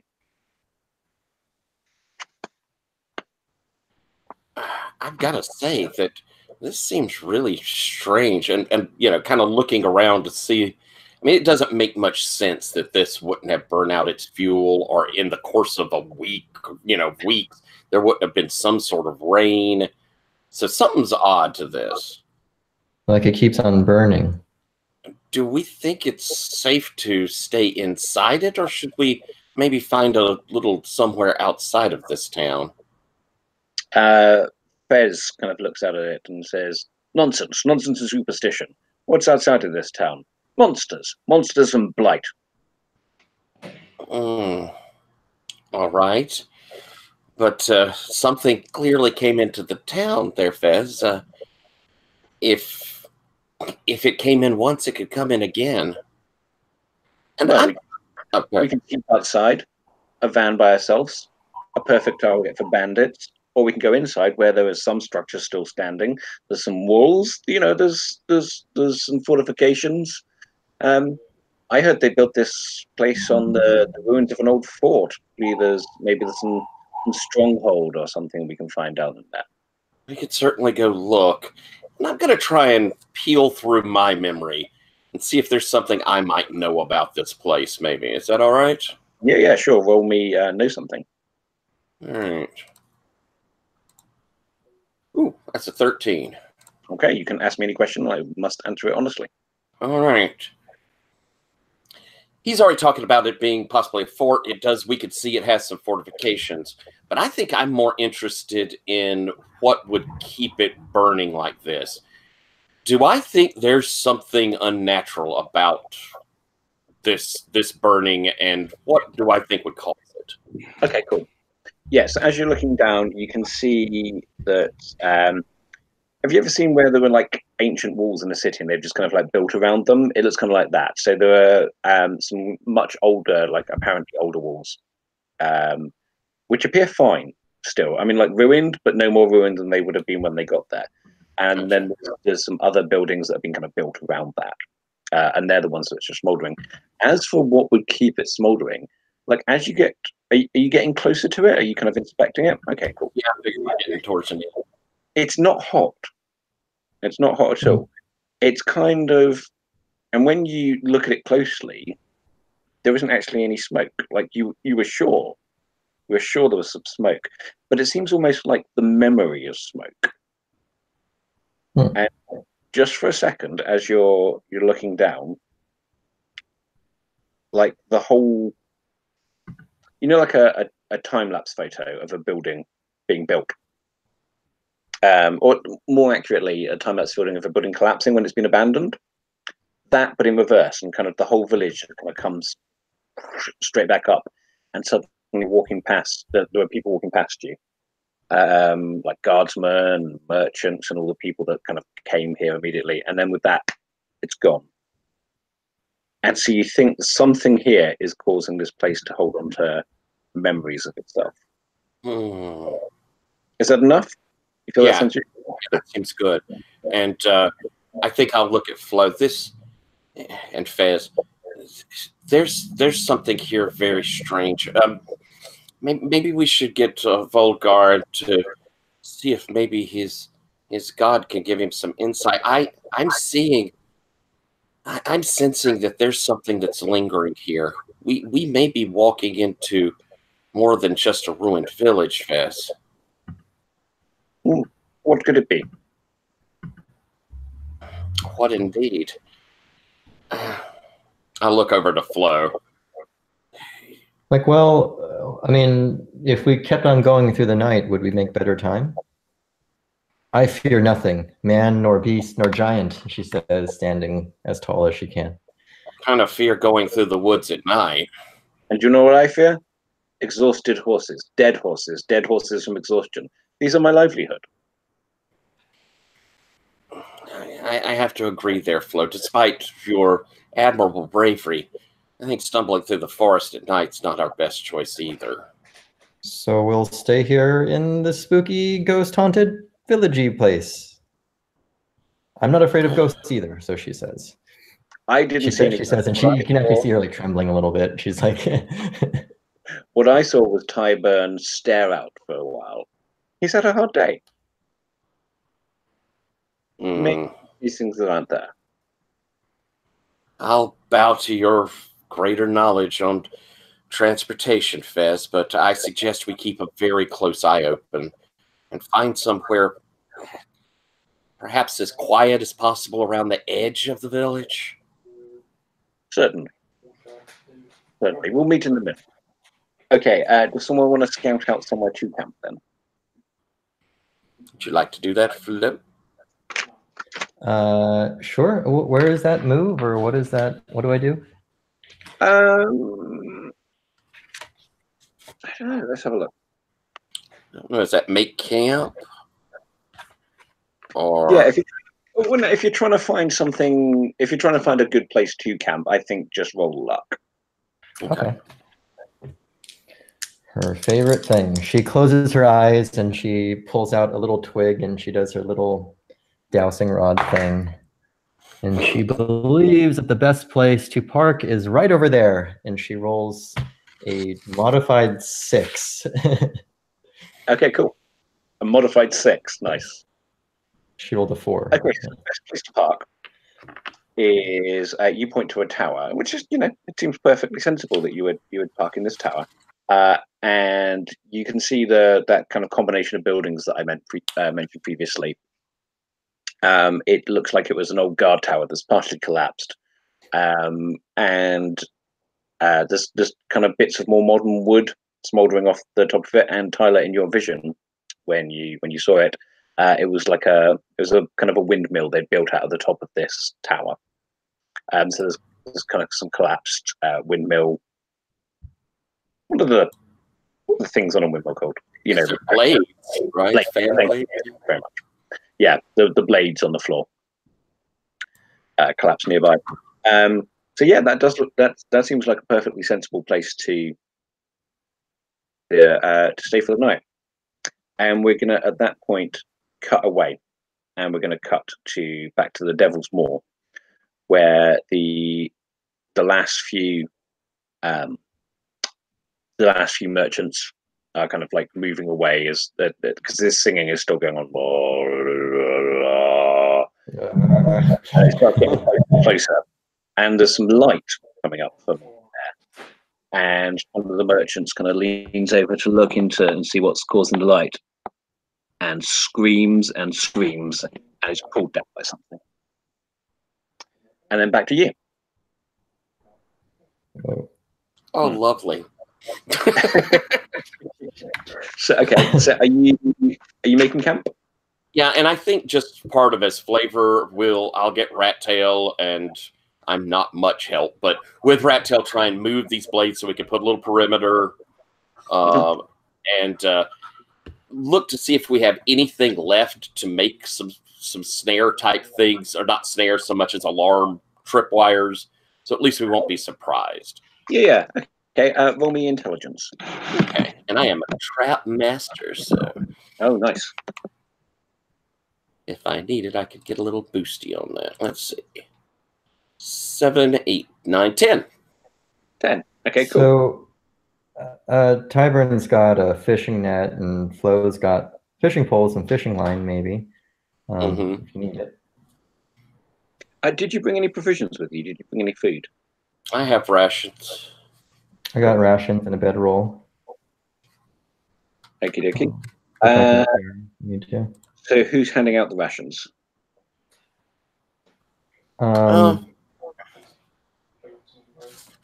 Yeah, sure. I got 5 rations, so I'm like, passport 2, dinner for us all. Okay, cool. Roll plus wisdom. When you prepare and distribute food for the party, roll. Okay. My negative wisdom. 7 minus 1 is 6. Okay. Mark wisdom. Okay. Okay. So you Pascal looks through the bag and kind of says, "Oh dear. I'm afraid, sir, that the blight has got to the food." And he kind of pulls out this. What did you pack? What food had you packed? It was lots of cheese and lots of crackers, and Cool. Okay, so the cheese, which was freshish cheese, maybe no more than a week old, has just gone incredibly moldy to the point where it's kind of like growing spores and funguses out of it, and the funguses have wrapped around the crackers and they're kind of crushing them in like it looks weirdly like a hand. And they kind of crush them up together, and none of it looks edible. It all looks very spory, and like you should probably throw it away before you breathe any of it in. So that's what that smell was. Passport 2, throw it out. Okay, yeah. So no rations for any of you today, I'm afraid. Oh dear. I have some rations. Have mine gone bad as well? You can risk it. Rather than us trying to journey on hungry, I'll have looked into my pack to see. Well, I should have something, at least enough for. Well, we'll have to go a little thin, I say as I look in. So is that managed provisions again, or provisions again? Yeah. Oh, bully. I'm very bad at that. But at least I rolled all right. I rolled a 9, so an 8. An 8. There we go. Okay, cool. So you get to choose one from below. So either careful management reduces the amount of rations consumed by 1, so the rations consumed will be 5. No, 6. How many do you have? I have 4. Okay. I think that's perfect. 5, and one person will be going hungry. Or you can say decent grub and camaraderie grants everyone +1 forward, but that means that definitely 2 people will be going hungry. Well, don't we have just 5? There's the 4 of you, Passport 2 and Fez. Passport 2 and Fez. I forgot that there were 2. Yes. Oh. We don't need to feed Fez. Hopefully he's got food in his own. Being fed. He's not. He of all people is not going to allow that to happen. I will hand out my food and go hungry. Oh. Okay. So, Tyler, you are going to take, I think, -1 on going on con because you're hungry. Okay. Okay. So, you making camp? Yep. Cool.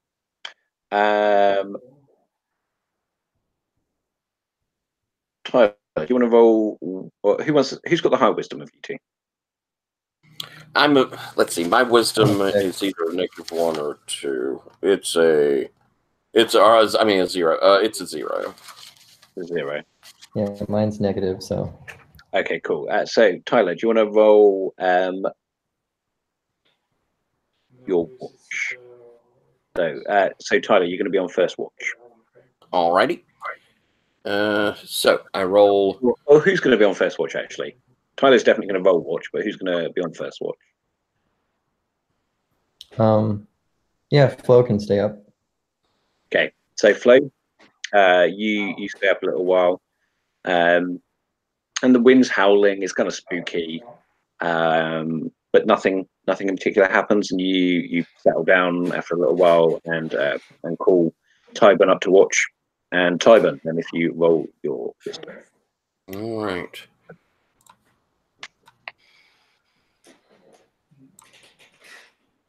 Oh, I got a 9. You're 9. Okie dokie, cool. You're going to choose one. Yeah. Judge me. So Judge chooses 1. Okay.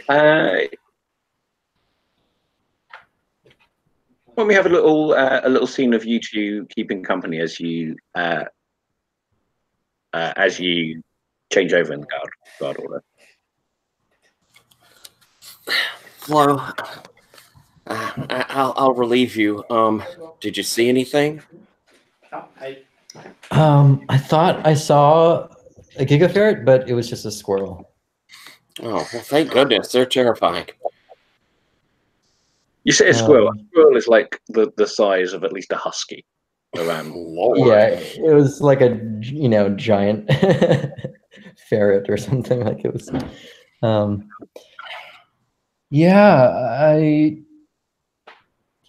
just between you and me, I act really brave, but we almost died. That was kind of scary. Passport 2 almost got eaten or something. Yes, that poor priest. I mean, he was splattered into nothingness. That's true. You haven't really talked about the priest. You didn't really know him, but still, it's. Have you ever seen anyone die before, Flo? No. I'm betting I've seen someone die before, but probably not squished by a giant sword into paste. Yeah, I mean there were less interesting ways to go. Yeah. Yeah. It's all right to be scared. That sort of keeps you on your toes.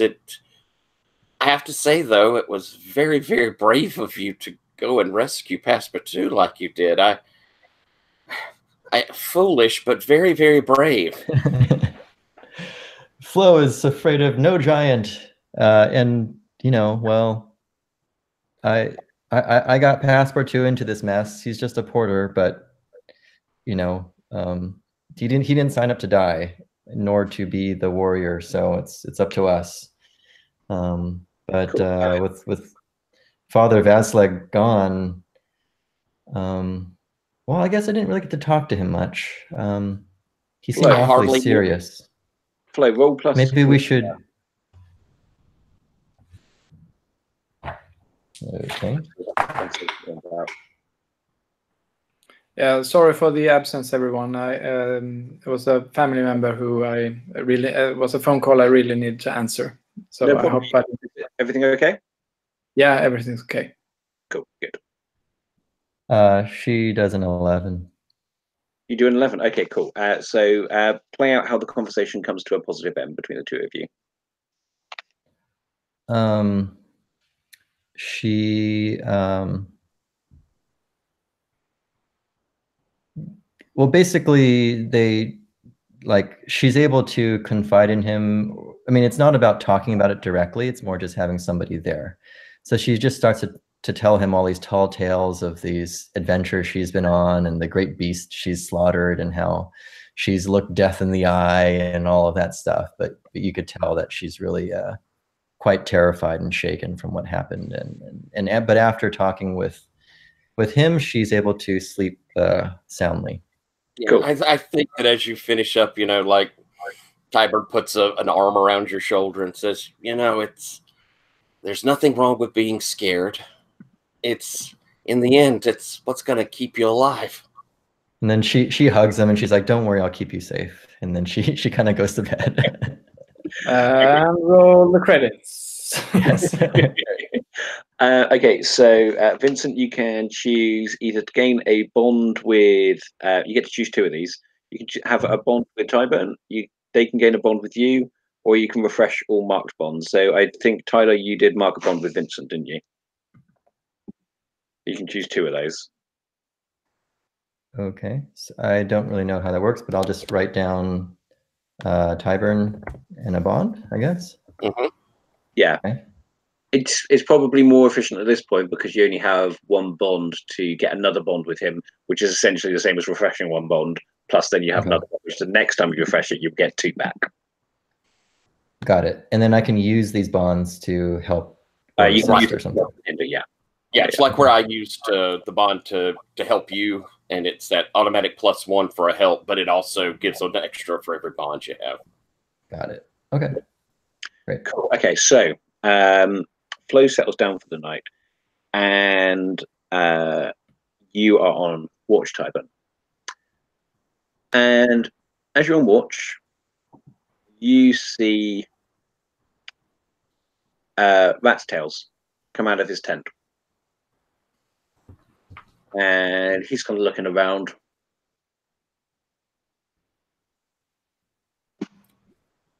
What do you do? Anything wrong?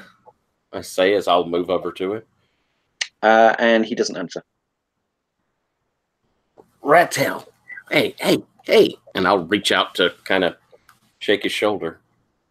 And as you reach out to shake his shoulder, you kind of stumble forward because your hand goes right through, and you're on the other side of him, and you can see him kind of looking.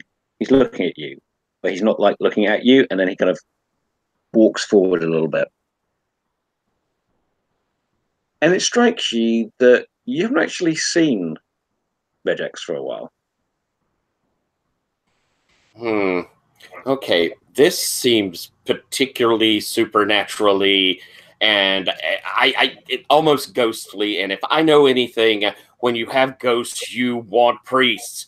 So I'm going to run towards the to the wagon where I'm sure that Volgar is sleeping, and Volgar, and I'm looking around also to see if I see Rattail. But Volgar. Rattail's sleeping bag is empty. But it looks like he had laid it out. Yes, yeah. Volgar sits himself straight up and bellows out, "Who disturbs my slumber?" It's me, Tiber. There's something I need you to see. Wow, my slumber. That was very nice. And we're going to do a little cut back to Flo on watch, and she's sitting on watch, looking around, being kind of creeped out by this place. And then she hears a twig snap over somewhere, and she looks over, and there is that that dog-sized squirrel that she talked about. So what did Flo do when she saw the dog-sized squirrel? She almost shot it. So her little crossbow kind of fits in the sleeve of her cape, and but the last minute she decides that it's rather cute and doesn't shoot it. Okay, but you get that little bit closer to shoot it, and as you do so, we see Rat's Tail come out of his out of the caravan.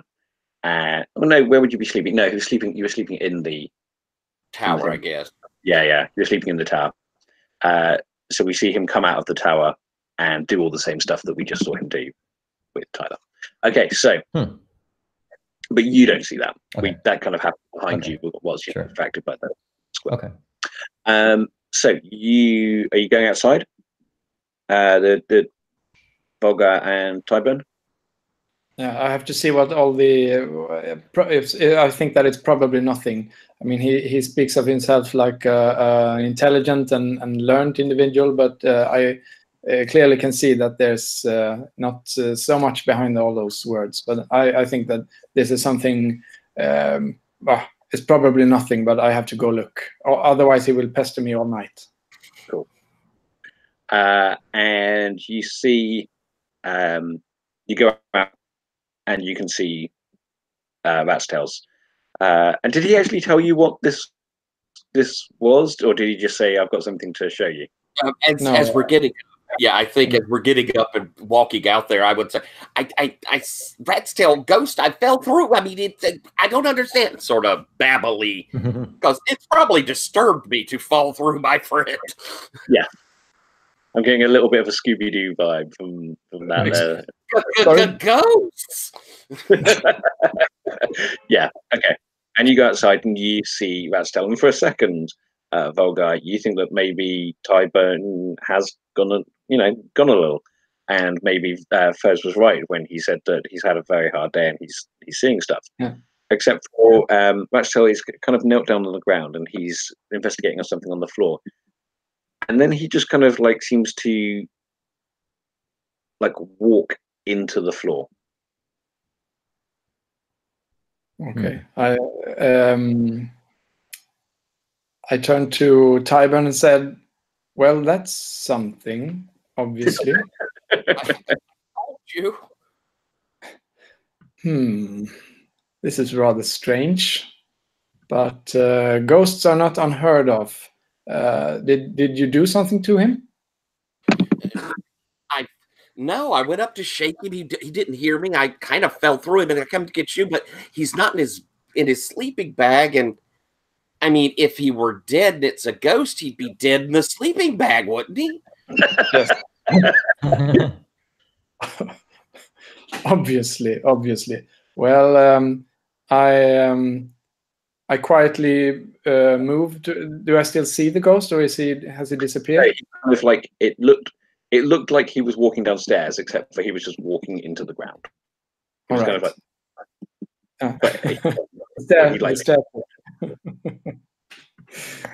the old stair trick. Well, it looks like it. I try to move a little closer carefully and sort of try to tune into the spirit, the feeling of this place, to see if there's something. Do I notice something about the ghost? Something is. Are you trying to trigger the cleric move? Sorry. Are you trying to trigger the cleric move? I'll see. Not sure. I'll have a look.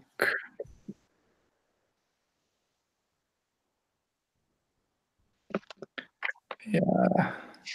I see now that I was thinking of the disciple move, but that's just would give me an extra bonus on knowledge things. Or is it just? I think that could be the know something, but with an extra. Yeah, potentially. Or you could pray.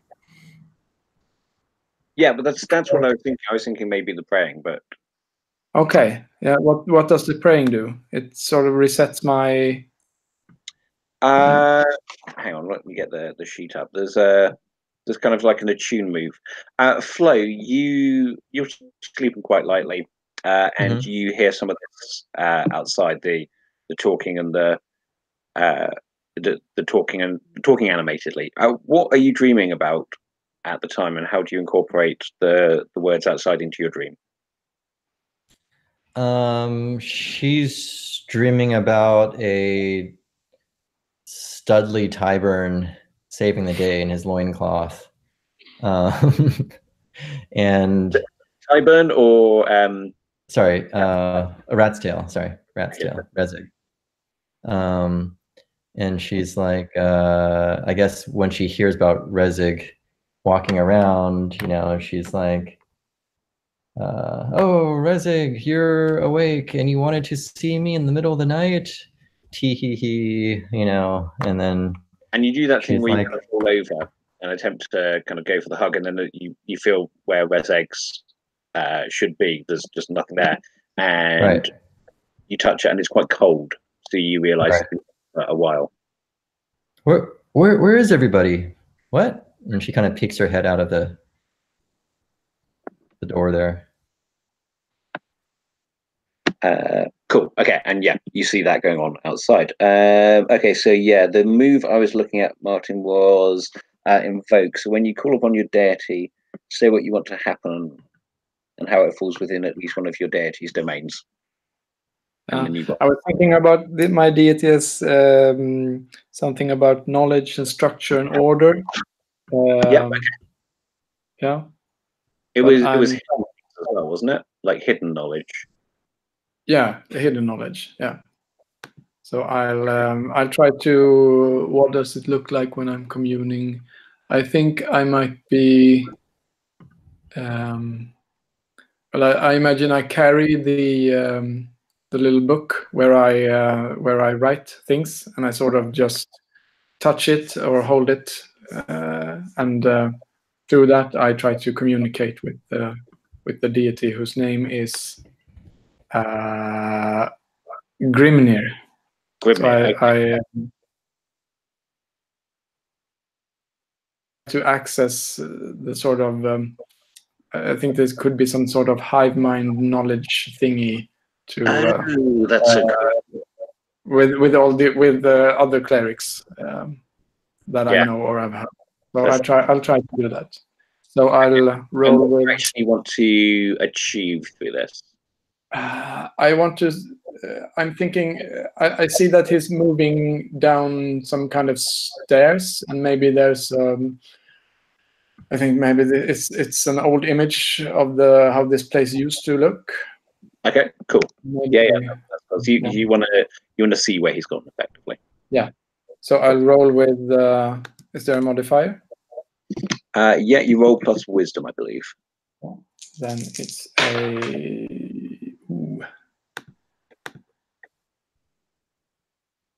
9.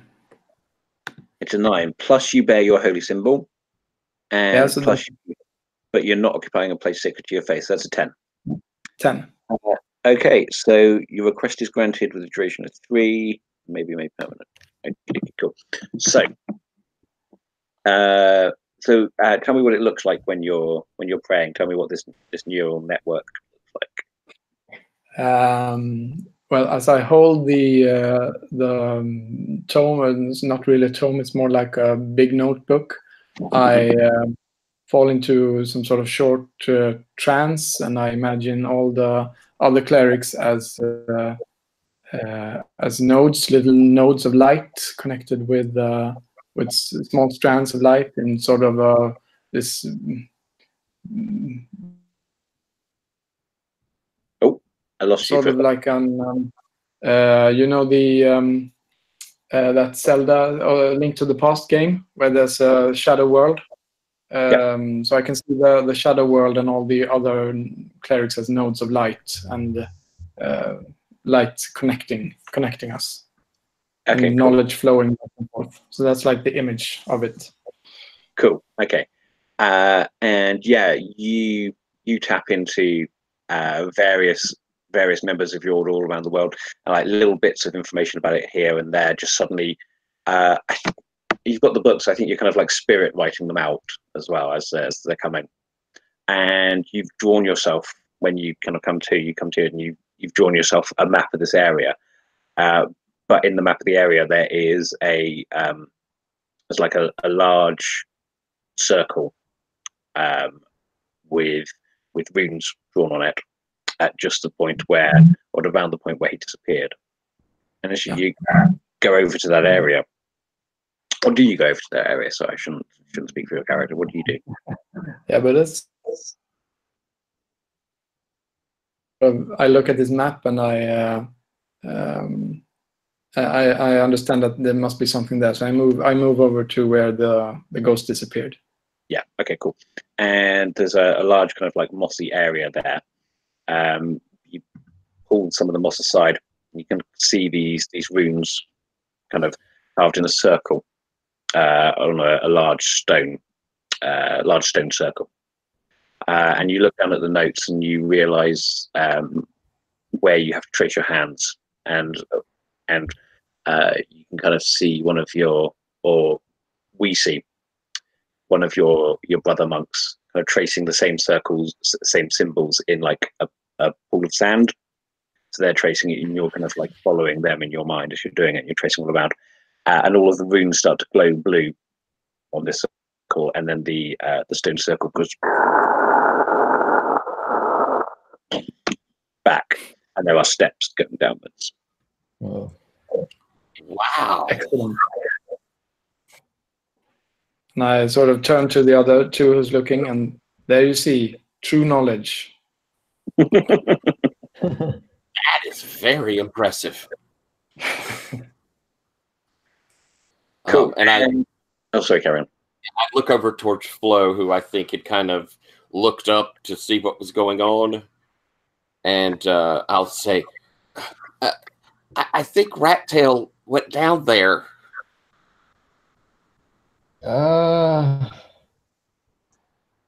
Crap. But it must have been really important because he left Bertha. Did he leave Bertha behind? He did leave Bertha behind. Yeah, that must have been something really important. So Or he certainly didn't plan on staying for long.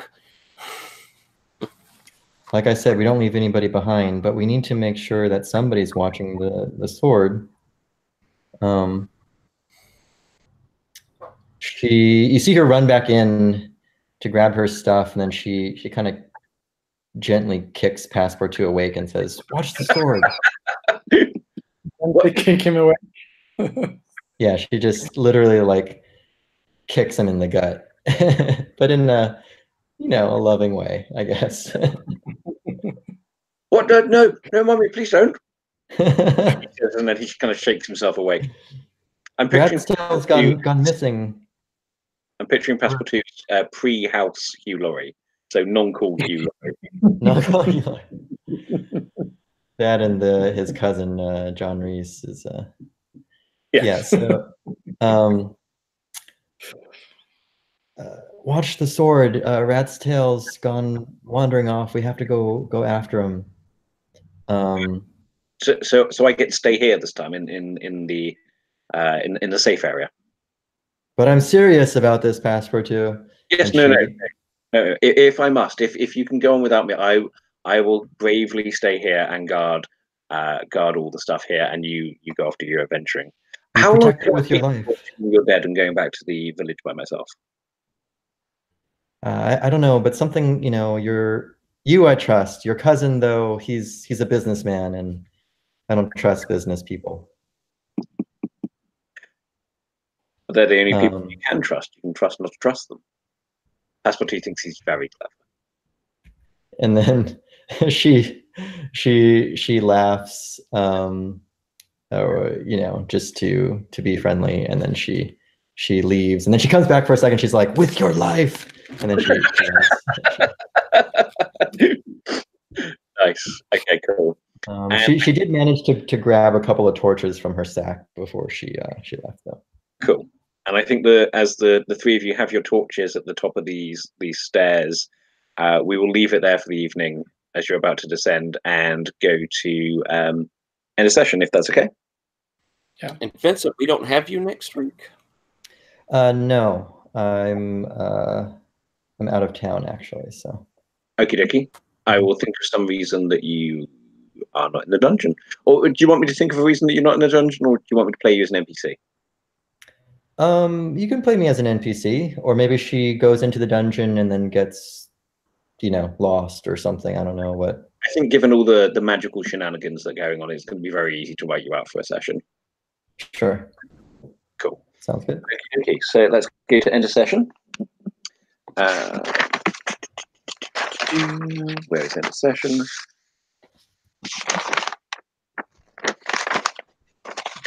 Okay, so if you fulfilled your alignment goal at least once, mark XP. I think everyone did that, didn't they? Yeah, and you gave me one for that earlier. That would have been... Yeah, that is that one, yeah. So if I previously said mark XP, then that's already done. Cool. If you fulfilled at least one trait in a memorable way, I think everyone got to do that. So mark XP, everyone. If you're a thief, mark XP if you acquired something by stealth or trickery. Did we trick the giant at all? I don't think so. It was more sort of like freewheeling, swashbuckling adventure, which is very cool. I don't think that's the XP. More for warriors or something, right? So yeah. And if you're a cleric, mark XP if you fulfilled the tenet of your deity, which I believe you did. So you mark XP there as well. And everyone, did you make an exciting discovery? Yes, I would say so. A weird village with ghosts and shiz. Did you overcome a difficult obstacle? Very much. Mark XP. You escaped from the giant. And did you acquire some memorable booty? Absolutely. You got a giant iron sword. Yay. So 3 XP there. What XP is everyone on now? I'm on 10? 6. 8. Okay, so everyone can create them 5 plus 5 times your current level. Yeah, everyone levels. So increase your level by 1. Gain 1 point of burnt luck if anyone has burnt luck. And if your new level is even, which it is, mark 2 different abilities of your choice excluding luck. So you can put a mark next to one of your 2 of your abilities, and if they get to 5, you get to raise them. And is 18 max? What's that? Sorry? 18 max. 18 max, yes.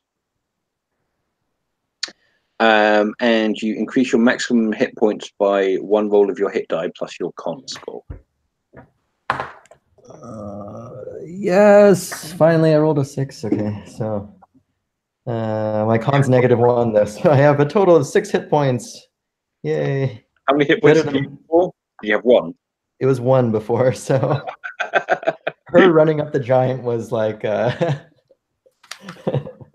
But you rolled really, really well. It all came off. Yeah, she's lucky. Fortune favors brave. Tyler, what did you get hit points wise? I rolled a 3. Cool. And Martin? Yeah, how much XP is for leveling up? I thought it was, isn't it 10 or is it? I'm at 6 XP. Oh, No, yeah, no, it's it is 10. Sorry, I misread it. Oh. But Vincent, did you say you were on 8? I was at 10 You're- total. You're okay, so Vincent definitely levels. Tyler, just count the next couple of XP you get towards it, because you'll get 2 XP pretty sharpish in the next session. Okay. And Martin, you will keep your level as is. Cool. Okay. Well, thank you, everyone. That was a really fun session. Thank you. So Vincent, you won't be here next week. You're here for the final week, though, aren't you? Yes. And do we pick an advanced move or something, or? No, you get those every odd level. Oh, every odd level. Okay, got it. Yeah. Cool. Okay. So Vincent, I will see you in a couple of weeks. Tyler, I'll see you next week. Martin, I'll see you next week. Yeah, I'll be here next week.